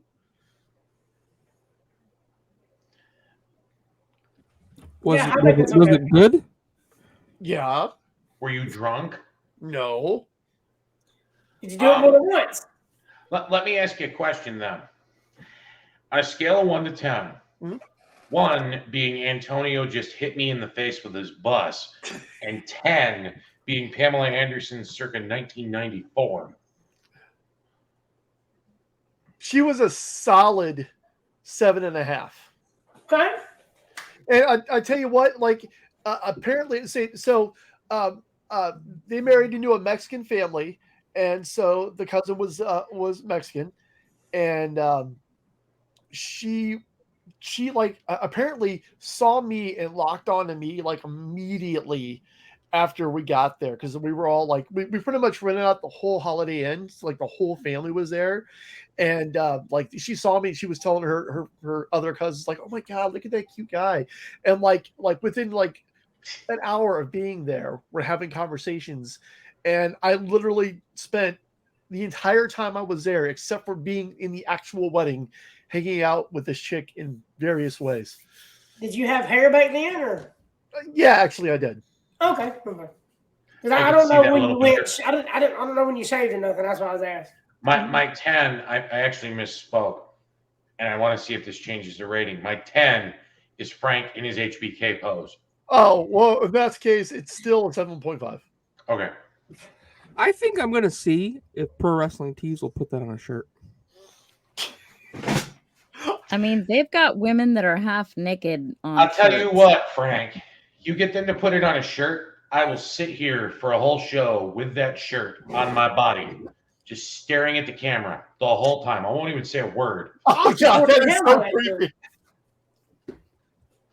I'll wear the hell out of that shirt. Me too. We should all get that shirt printed up and wear it to Top Guy Weekend. I'm already okay. The Top Gals are going to be doing a matching set of outfits for one of the Top Guy one of the days. So I'm a little busy. I've got 6 fucking denim jackets to bedazzle. And then wear the Frank shirt under the jacket. It's perfect. I'll ask the girls. We're not making unilateral decisions. Oh, I'm sure they'll do it. I'll ask the girls. If Mike Cole can talk Thunder Rosa into doing it, you can talk 5 other women into doing it. Can I ask a consensus question? Because I'm curious about something. At some point, as we go back through our old archives and turn them into new shows, are we going to let Halloween Havoc 98 just be lost to the sands of time? Or yes. Hold on. Or can we let me work my magic on it someday and carve it up and make it better? Because if you skip the Hogan Warrior match. Here's what you do. You start it, you watch Eddie versus Ray, and you end the show. Both Halloween Havoc No, 97. DDP versus Goldberg wasn't bad. 97. I'm sorry. Yeah, no, never mind. I got too confused. 98. No, just no. We start by watching Goldberg and DDP and cut it off at the 5-minute mark. Now, Henry, do you own that much magic, or how does that work? See, when we redid Royal Rumble 2000, I thought I put together a real decent show. And I feel like if done properly, Halloween Havoc 98 could be made to be bigger and better than ever before and not feel like the plane ride from hell. I'm that confident in my ability, but I wasn't going to let my first time out of the gate booking a show that was completely my idea in a setting like this be something that we all universally panned. Oh, it's got the. Oh my God! Are you guys watching this? This is probably one of the better Taker matches I've seen in older. This is great. Yeah, I think this is probably one of the better ones. I actually want to go back to my thought. In all of these matches we've watched so far tonight, I've picked out 3 people, I think, that would have made decent WWE champions. And I think one of them's in this match. Oh, if yeah. not for his other problems, Ken Shamrock could easily have gone main event level with Stone Cold and Triple H and The Rock. 100%. Absolutely. Jim Ross said the only knock against putting the belt on Ken was you couldn't depend on him. For the record, we haven't seen the third one yet, but based on my booking sheet, there is one more. And honestly, I don't know why in 94, even if it was for only a short time, I don't know why they didn't pull the trigger on making Owen Hart WWE champion. He's too small. Goddamn, pal. But Brett and Owen were the same size. It was such a struggle to get Vince to see Brett in that light. I don't think he'd ever see Owen in that light, sadly. What do you think, Adam, Frank, Phil? Hold on, I'm posting the picture right now. Or are you? Yeah, I'm submitting my design right now. I think Bret Hart was a better storyteller, but Owen Hart, I think, would have been believable as a champion. And the worst part of it is, and I think they talk about it a little in the Dark Side of the Ring, Owen had a 3-year contract when he would ultimately lose his life. If Over the Edge 99 doesn't happen, if you continue to look down the road, you've got Jericho that comes in July. You have the Radicals that jump ship as a group January the next year. I honest to God think that is fantastic, Frank. Just want y'all to know, I just submitted the HBK picture on Pro Wrestling Tees. We'll see what happens. It's about time. Anyway, I think with all of the new talent that comes in, I could see the argument in 2000 even to make Owen Hart, if even only for a short time, WWE champion. Yeah. Would anybody here disagree with that? Here's my thing. Absolutely not. Do I think Owen Hart would have been a great WWE champion? Absolutely. I mean, there's no question about his ability, his promo skills, his it factor. He's Owen freaking Hart. But with the stigma of Brett leaving and the way they were booking Owen up until even after that point, I don't see Vince just going, you know what? We'll make Owen our world champion. We'll go with Owen. No, they won't, because Brett's gone. Vince is a little butthurt. Sure, Owen's going to get a nice paycheck and stay there for his family, but he probably, just because VKM Bret Hart situation, would not have made it as a world champion. In 1997 or 1998, maybe not. But in 1999, 2000, with that influx of different talent coming in from WCW, I think you could make the argument, because by then, Vince had moved on. Vince had become that heel champ, or the heel champ. Well, in 99, I think he was briefly the WWE champion. That statement works. He had become that heel leader. And I feel like, in my own mind, you have wrestlers like Kurt Angle, you got Eddie Guerrero, you've got Benoit, you've got Jericho. You've got people that could wrestle Owen Hart's style of match. All of those people would eventually go on to be either world heavyweight or WWE champion. I think, if I remember right, Jericho was both. Chris Benoit might have been too, but I don't remember if he was world heavyweight champion. He was But world heavyweight champion. He did hold big gold? Yes. It was his last night in He won it from WCW. Triple H. It was on Raw. That doesn't count. I know. I just wanted to add that in. In WCW, he won big gold. Yeah, it was his last night in the company. But I think against championship caliber guys, I mean, the primary reason, for example, that Jericho and Guerrero both left WCW was because of the politics with your wrestlers like Hogan, Hall, and Nash. I think that's also part of the reason that why Bret Hart didn't really work in WCW, but that, I suppose, is a debate for another day. But if Owen had jumped ship at the same time Bret did, if Vince had let him go and not kept any of the Harts, and Owen jumped ship to WCW, he's going to make a good payday. He'll be working less. He could very well have been Cruiserweight or U.S. champion. I don't think Bischoff would have made him champion.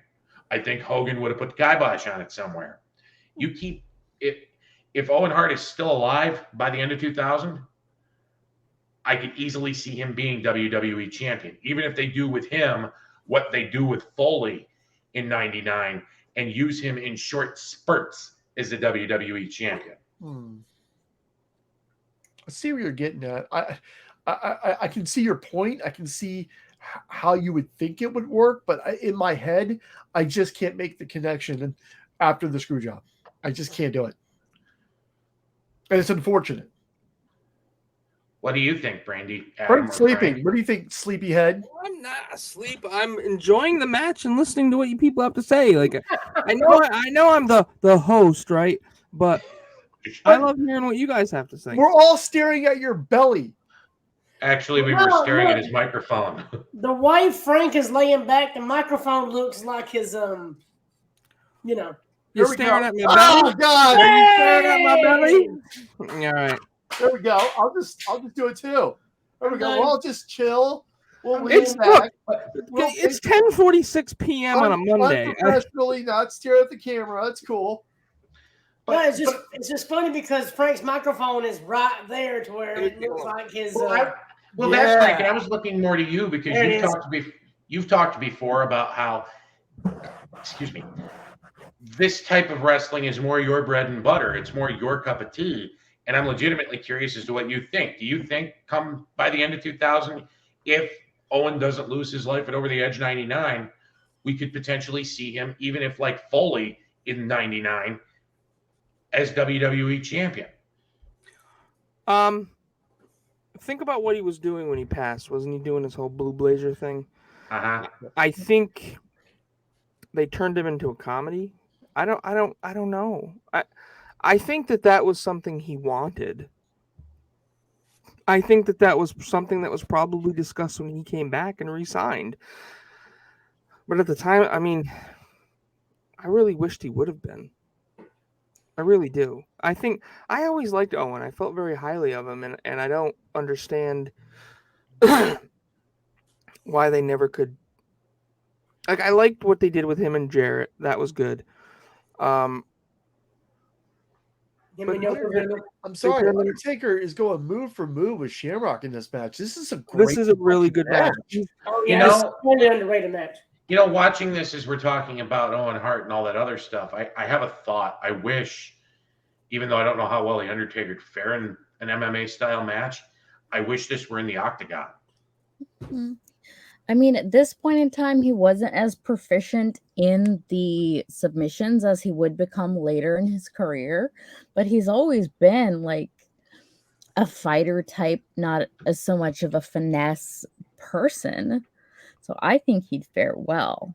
Just to go back to Owen Hart for a minute, just to look at this from a reality perspective. Owen did not like the Attitude Era, edgy style that WWE was going with, which is why he wanted to do the Blue Blazer. He wanted to do something that was different because it wasn't comfortable with the raunchy direction. He signed a new 3-year deal. Was it in 97 or 98 he signed the new deal? I think it was after the screw job. I want to say it was after the screw job. Okay, so it was like either late 97 or early 98. So he's going to be coming up on the end of his contract. Martha had talked about when this contract was over, he was going to walk away. He was almost done building their dream home. He was almost done getting everything in order to walk away from wrestling and to go home and be with his family and be a firefighter. So I don't think it would have happened. I really don't, because Owen wanted to step back from that raunchy attitude era character style and story style and be that goofy blue blazer and then right off into the sunset when his house was finished and go be with his children. Because one major difference between Brett and Owen is while Brett loved the business and Brett gave everything. Brett was always on the road 300 days a year, missing birthdays, holidays, things like that. Once Owen became a father, wrestling became secondary to him and family was first. And so while he loved wrestling, while he was naturally probably more talented than Brett, because Brett had to work very hard at becoming as great as he was, whereas Owen didn't have to work that hard. And Brett talked about that's why he was so proud of Owen, because he didn't have to work that hard. He just came to him naturally. But once Owen became a father, wrestling was not his number one love. That was not his purpose in life. His purpose in life was to be there for Oj and Athena. So I really think he would have wrote out his contract and went home to be with his family. I can say that, and I know that Phil and Adam can attest to this, that once you're a parent and you're absolutely in love with this beautiful person that you've created, you would go through hell and back for them. So I understand. I get it. You're right. Especially if you were in the position that Owen was going to be in, where you owned your own home. You had built your dream house from the ground up. You owned the land that it was on. You owned it outright.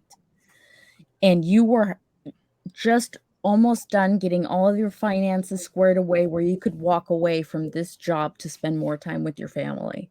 So you're financially set. You're not in a worrying position.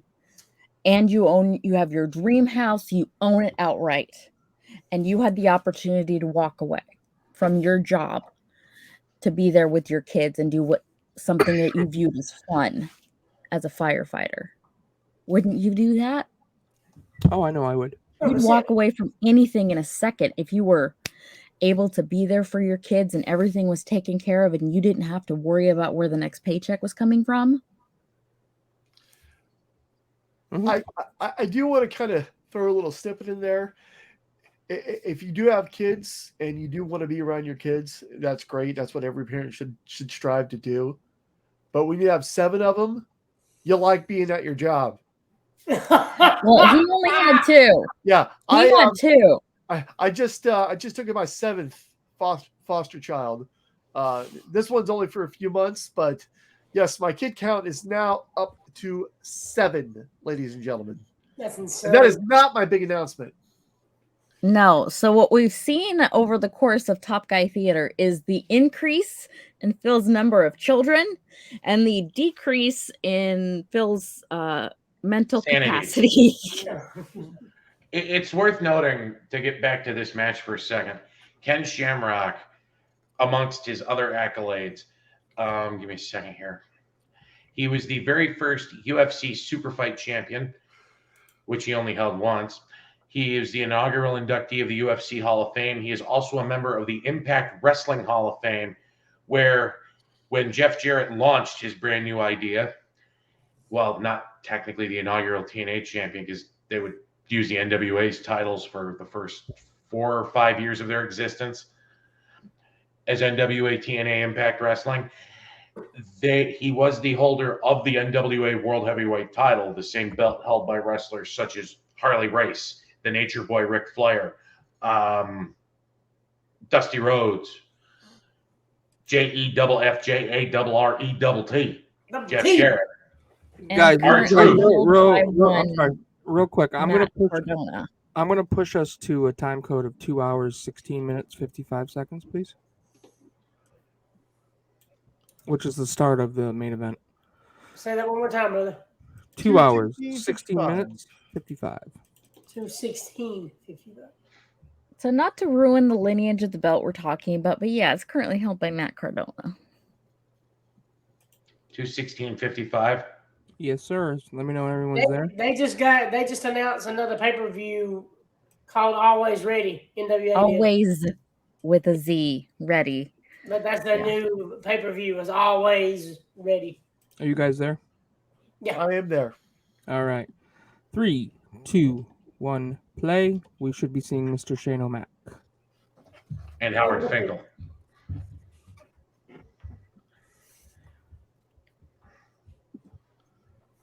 I think Ken Shamrock would have made a decent WWE champion. It's worth noting that he was also, with the Big Boss Man, the World Wrestling Federation World Tag Team Champion, and he was a one-time holder of the Intercontinental title. Did he not ever have the hardcore title? I thought he had it once. The thing that I found from Wikipedia, which told me all the stuff about his UFC career, which I didn't know very much about, didn't mention the hardcore title, but I'm looking for it is so weird seeing somebody that is not Stone Cold Steve Austin with that smoking skull. Yeah. Shut up. I will say, as much as I disliked Austin, I did like that belt. I was going to ask if y'all were a fan of the belt. I'm not a fan of The Rock with it, but I do like the belt. Frank, I feel like you picked this match just to resurface the rage that I hold inside buried deep down for you that will never, ever extinguish after your horrible, horrible comments about these two men main eventing right now. They're not any worse than the horrible, horrible comments that you made Mick about how Foley, Mick blah, Foley blah, blah. devalued the WWE title. No one's going to say that these two aren't in these two were the Attitude Era. These two and Vince McMahon, more than anybody else, define the Attitude Era. I'm not disagreeing. I am not disagreeing with that. The Rock went on to be the biggest star in Hollywood. I love a lot of his movies. Wrestling star, biggest star. Most super talented guy, really nice guy. Before I get back to telling you how wrong you are. Oh, no, you're not. On this day in 1963, the Worldwide Wrestling Federation actually christened the belt that we are seeing defended tonight here at Backlash 1999. Today is the 59th anniversary of the WWE title. Is this the dark blue leather? Is this the dark blue leather belt? No. Wait. Hold on. Time out. Why are there two belts?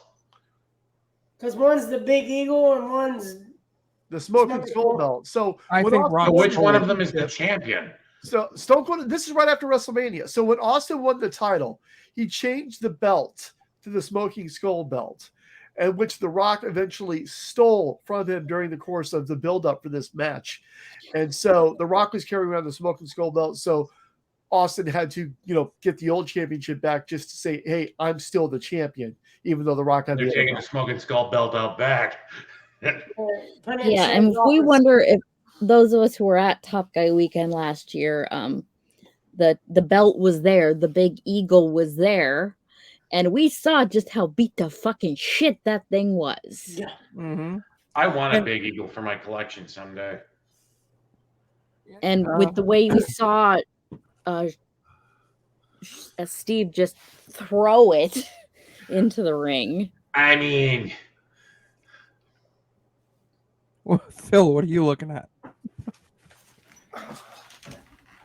We're gonna get his belt. I don't know.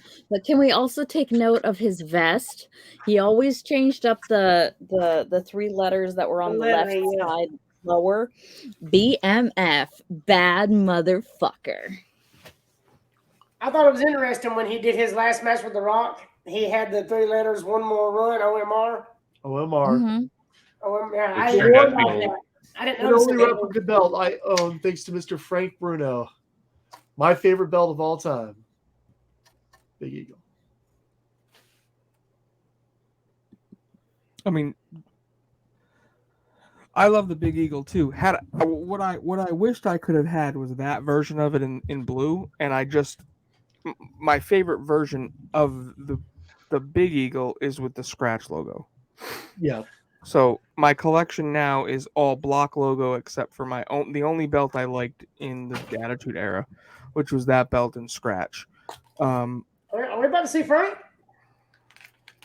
Yes, this is actually. Hold on, I'll try to tell you.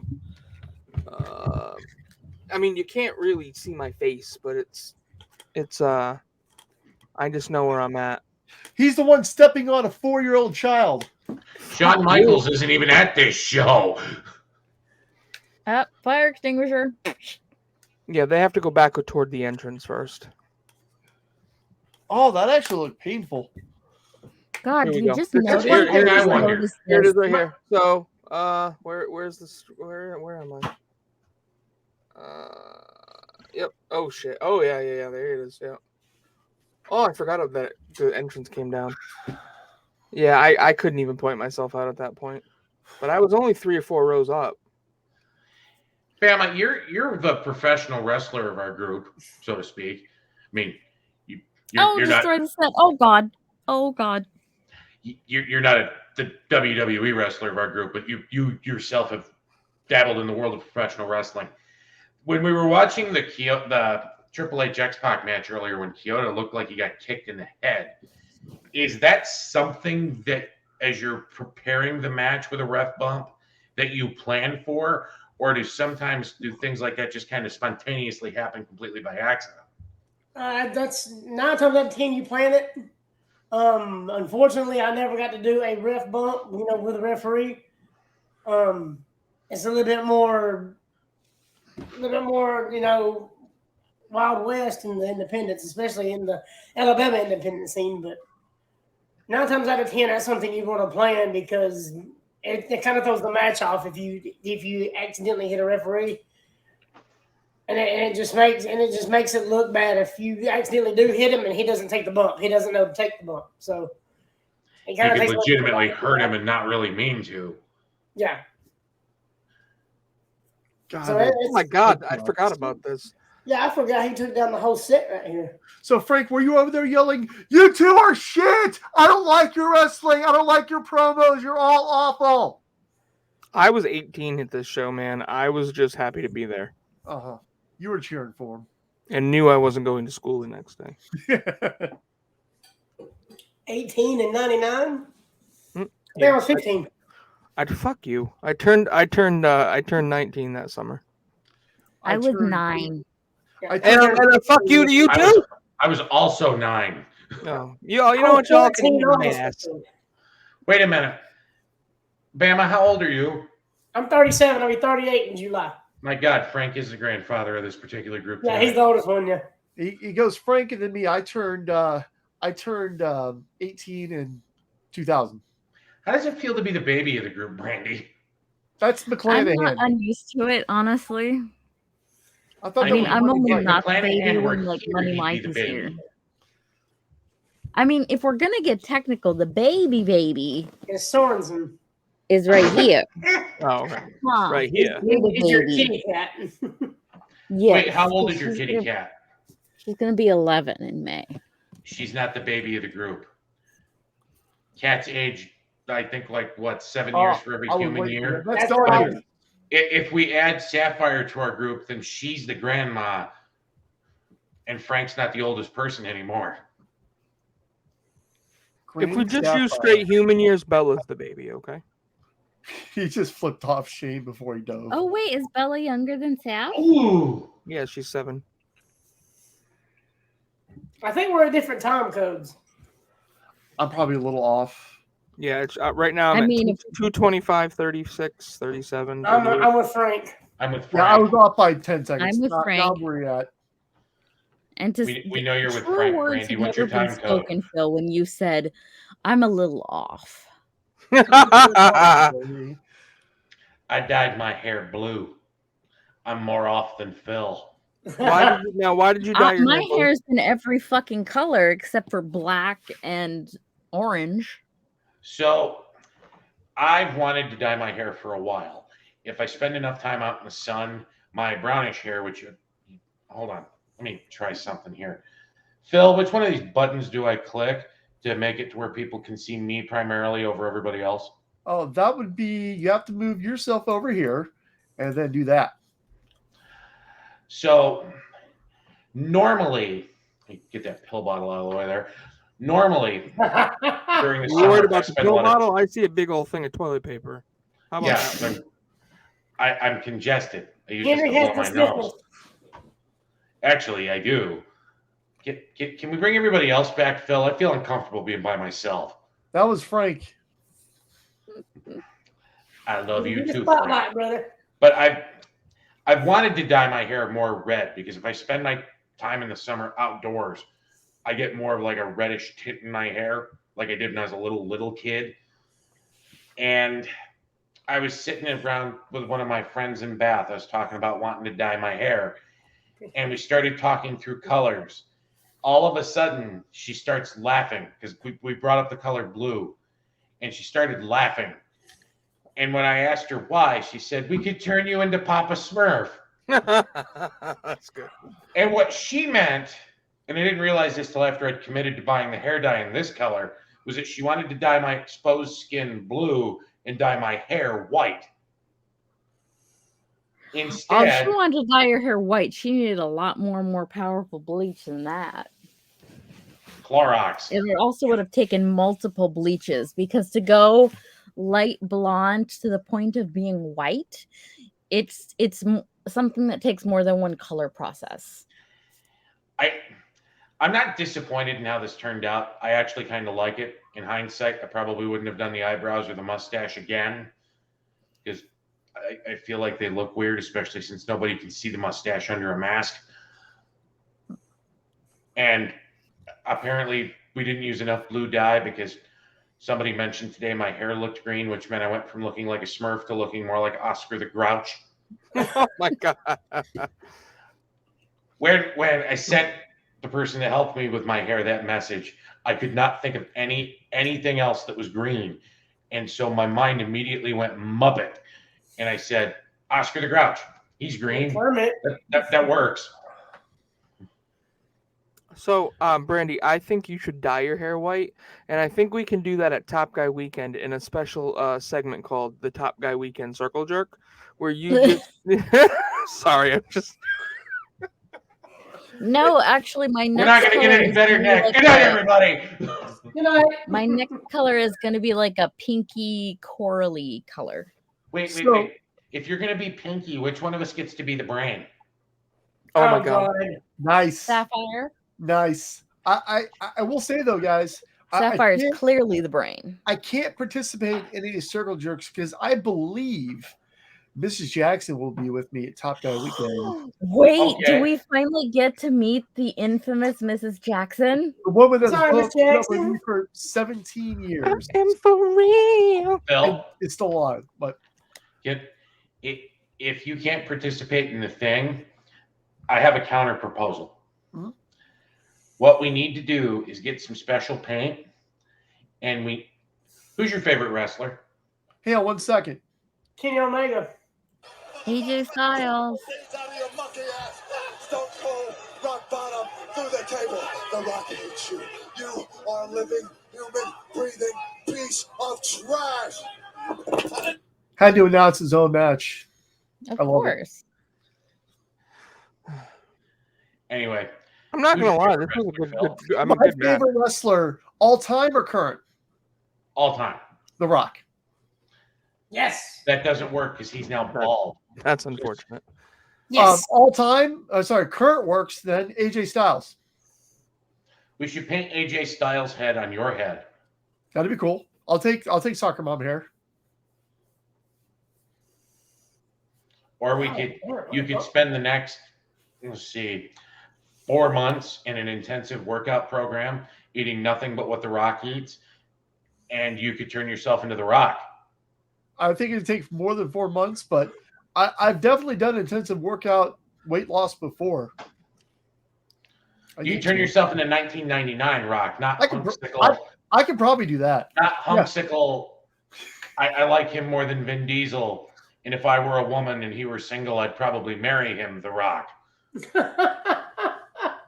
My wife, by the way, Frank, doesn't like The Rock. I knew I liked her. How did she feel about Stone Cold Steve Austin? She can't give me a reason why. She likes Steve Austin, but she can't give me a reason why she doesn't like The Rock. So every now and then, just when I'm in one of those moods, which is probably every day, we've got these Google Homes all throughout my house, the speakers and stuff like that. And I can do voice commands or I can control them over my phone. So every now and then, I'll just decide whatever room she's in, and I'll play You're Welcome from Moana in that room at full volume. Oh, she doesn't like. Oh, see, I like. Honestly, I like Dwayne Johnson, the actor. Doesn't like Dwayne. Doesn't like The Rock. Doesn't. Nope. See, one of my favorite things that involved The Rock actually involved the other two participants in this match. We go back in time to Monday Night Raw, the go home to WrestleMania 15. They're in Albany, New York. The show opens with McMahon and Baby McMahon and The Rock in the ring, and Stone Cold drives in that beer truck and cuts the promo just before he gives them the beer bath. Yeah. First, I want to know what kind of strings you have to pull to get a beer truck to just drive into a building in New York. Second, I get that Frank doesn't like Stone Cold or The Rock, so this is probably a bit lost on him. More power to him. But we talked earlier about how sometimes with wrestling, you just get lost in the story. And that build up to WrestleMania 15, what did I just see? See that live. All you saw was just like Rock them on the table, and then all of a sudden it was just Austin flips him off and hits him with a stunner. Yeah, Austin stands up and stuns him. I was in a sign that said fatpants.com. Yeah. By the way, thanks, Phil. I've now got You're Welcome stuck in my head. Yes, I love that song. You're welcome. I mean, it's really easy. I mean, I know it's a lot, the hair, the bod, when you're staring at a demigod. What can I say except you're welcome? So as part of our thing that you're going to reveal later, are we going to watch Moana?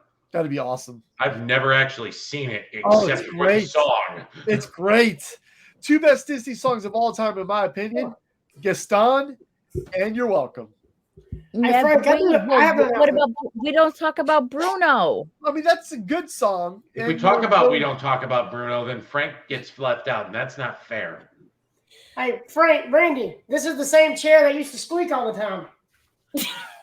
What'd you do to it? What did you finally get to WD-40? You lubed up what now? I lubed the hell out of it. I got the can somewhere right here. I bet you that. Yeah, you got that WD-40, right? Bama, can you repeat that one last time? Lubricant. Not WD-40. No, it's lubricant. It's generic WD-40. I thought you were using WD-40 Alabama is lubricant. the name brand. And I even I got the think little Earl straw. Hebner taught him how to count. But it finally fixed it. I sprayed the hell out of it. You can't hear it no more. Squeaky, squeaky, squeaky, squeaky, squeaky, squeaky, squeaky, squeaky. That means when we're doing, sorry. Exactly. No more squeaky time. No more squeaky time. That does mean, however, I need to start remembering to bring home my underwear. Oh my Jesus! I got a collection started. Oh God! You almost got your own drawer. I know. Crying.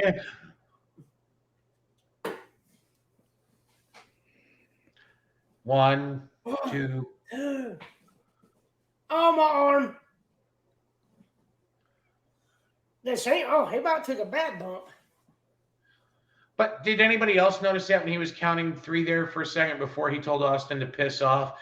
He counts a lot like Earl Hebner. What's Vince doing? Speaking of Earl Hebner. Hebner Mania is running wild. Oh, I love how he gave him the shoulder bump.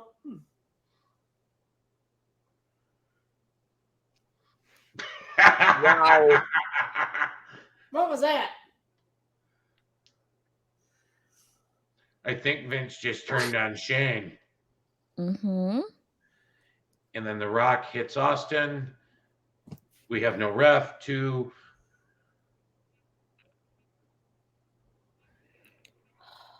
Anybody else I notice miss how The Hebner Rock. threw his arm like he wasn't supposed to Cut count off 3, but half Austin hadn't root. moved? Of course, most everybody's Oh. calves look like shit these days, so it probably wouldn't work. Boom. There it is. So I do before I'm gonna let Phil end this tonight. So just let's do a quick around the room thoughts on Backlash 1999. Let's start with Brandy. I forgot how fun this one was. I honestly didn't remember this at all. And I enjoyed it quite a bit, and I'm going back into those memories, and it was a good time. It was a good time. What do you think, Saf? Also agrees. Good time. Kick Out Crew coming to a pod Theater near network. you. Pod network near you. I agree with Brandy. It was a fun pay-per-view. Triple H and X-Pac, great match. Undertaker, Shamrock, I think was the sleeper match of the night. Yeah, I'm going to go back and watch it just because I didn't get a chance to watch it just fully without distraction. I'm going to go actually watch it without distraction when we get done. So all in all, it was a great pay-per-view. When is Kick Out Crew's first episode dropping? I want to say next week. I'm going to be around that. He's editing the final product now. Somebody had a little bit of internet connection problem, so we got to edit that out. But other than that, I think it turned out pretty well. Okay. Henry, your thoughts? I think as we close out the show and with Austin holding up the belts, I know we've gone past that now. I think this was actually a really good show. It's definitely one, like Adam said, that I kind of want to go back and watch from start to finish when I have the time to do it. This was an epic show, and it shows what professional wrestling could be like. Oh my God, that's the Undertaker in that limousine. Where to, Stephanie? And Austin McMahon still hasn't seen it yet. I'll think. Okay. All right. Was that your final take there? Yeah, that was my final thought. I'm sorry, my ADD kicked in. I will say the last 3 matches, Triple H, Undertaker, and this one was pretty decent. And here now Austin's going into his incredibly stupid beer guzzling crap. So Phil, it's all you, brother. Alrighty, I'm gonna drop us down with probably what is going to be my most favorite. Fill us in.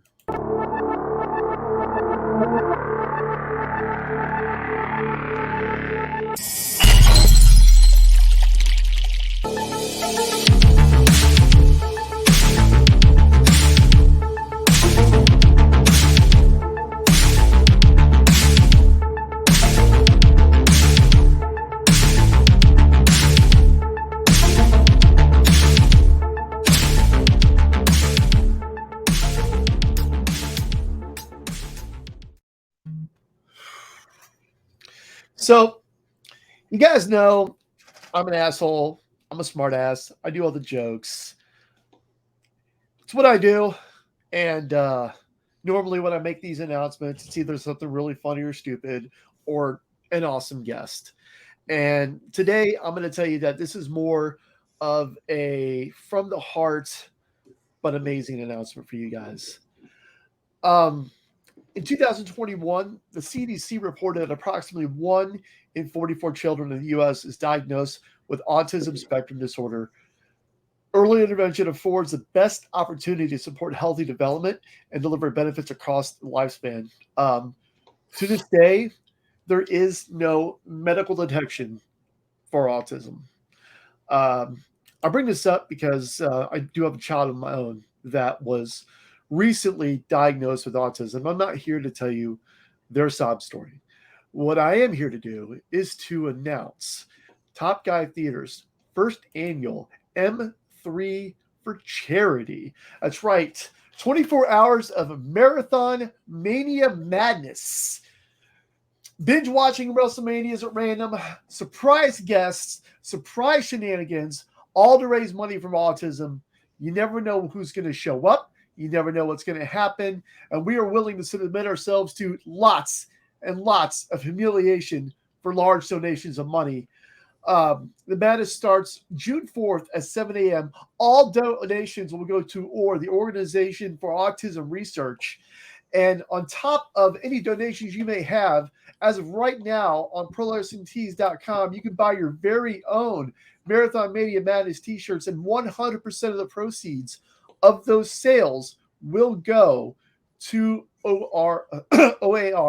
And yeah, this means a lot to me, and it's going to be a lot of fun. It's going to be a challenge staying up for 24 hours, and it's going to be just an absolute blast. And like I said, you guys know me. I can pull big guests out of thin air. I'm lining them up. I'm pulling out some big names out of my hat. Hopefully they pop in here. I'm even bringing back, and if you guys are smart enough and you've watched enough of our show, even the old school, you'll figure it out. I'm bringing back a TGT alumni that has not been seen on this show in over a year. It's going to be huge. It's going to be fun. 7 a.m. June 4th to 7 a.m. June 5th. Join us. It's going to be live. Donate. We're going to have WrestleMania Roulette. We're going to spin a wheel. That's the Mania we're watching, and it's going to be a blast. So please join us for this great cause. What we haven't told Frank yet is that when he comes on to join us, we're going to rig the wheel for WrestleMania 36 Night 1. Wait, I said the quiet part out loud. I'm sorry, Phil. Damn it! Hey, is that 7 a.m. Eastern Central or what? That is 7 a.m. Central Standard Time. So Phil, you do it on. So it's 8 a.m. Eastern Time. That is correct. Which means it'll be 4 a.m. Alaska time, so I won't be there quite that early. But so I'll the fun be part there. is everyone else will be rotating in and out, and I'd be happy if anyone was on here for the full 24 hours. I'm the only one that's crazy enough to willing to commit himself for the entire 24 hours of the broadcast, which I'm perfectly fine with. And absolutely, because I value my nap time. And but we've got guests from all walks of life and all parts of the country, that are willing to be up that late. That'll be early, when I'm up at 2 a.m., 3 a.m., who can hop on here. So there's going to be a lot of people here, and it's going to be great. And I can't wait. The goal I've got in mind is really simple: $2,400, $100 an hour for 24 hours. I think that's totally doable with the shirts and generous donations from people like you. Not you, Henry, but people like the people that watch us. And it's going to be great. I cannot talk enough about this. I've been planning this out for months. We all sat down and discussed what kind of organization we wanted to donate to. It turns out there are a few other people in our group, not directly, but are also affected by autism, either directly or indirectly. But this is a big conglomerate. Filter Free Podcast is in on this. We're in on this. A lot of other shows and people in the community. It's going to be a blast, guys. Well, I'm excited about it. We've been talking about it for a few months now. So, Phil, you're in the number one slot here, so you can roll the outro. Before we do that, Phil, I just want to say two things real quick. Next week, we are going to bring you WCW Monday Nitro from December 8th, 1997 from beautiful Buffalo, New York. I will probably wax philosophic the whole show the same way I thought Frank would about Providence, and as I'm sure he will again. 8 a.m., June 4th, we will kick off. I'm sorry, I was paying rapt attention to everything you said. I am not very detail-oriented at 11:30 at night. Can you give it to me again, please? Yeah, Phil? we will bring up the banner for you, sir. We'll let everyone get a good look at it again. Top guy. 3M Marathon. Yep. You want me to do it or? You can. It's our first ever M3 for charity. Go ahead. We present our very first Marathon Mania Madness. The M3 will go live at 8 a.m. June 4th with Phil, probably with me, and with whoever else wants to join us that early. 24 straight hours of WrestleMania in an effort to raise money for the Organization for Autism Research. Be there or be square. I promise this gets better with time, Phil. I want to say thank you guys. Follow us, Kick Out Crew at Kick Out Crew on Twitter, Facebook, and then kickoutcrewpod@gmail.com. Thank y'all for having me again. Always a pleasure. Have a good night, everybody. 14 WrestleManias. A leg drop, an elbow smash, a body slam. Are you ready to fight? Who will survive?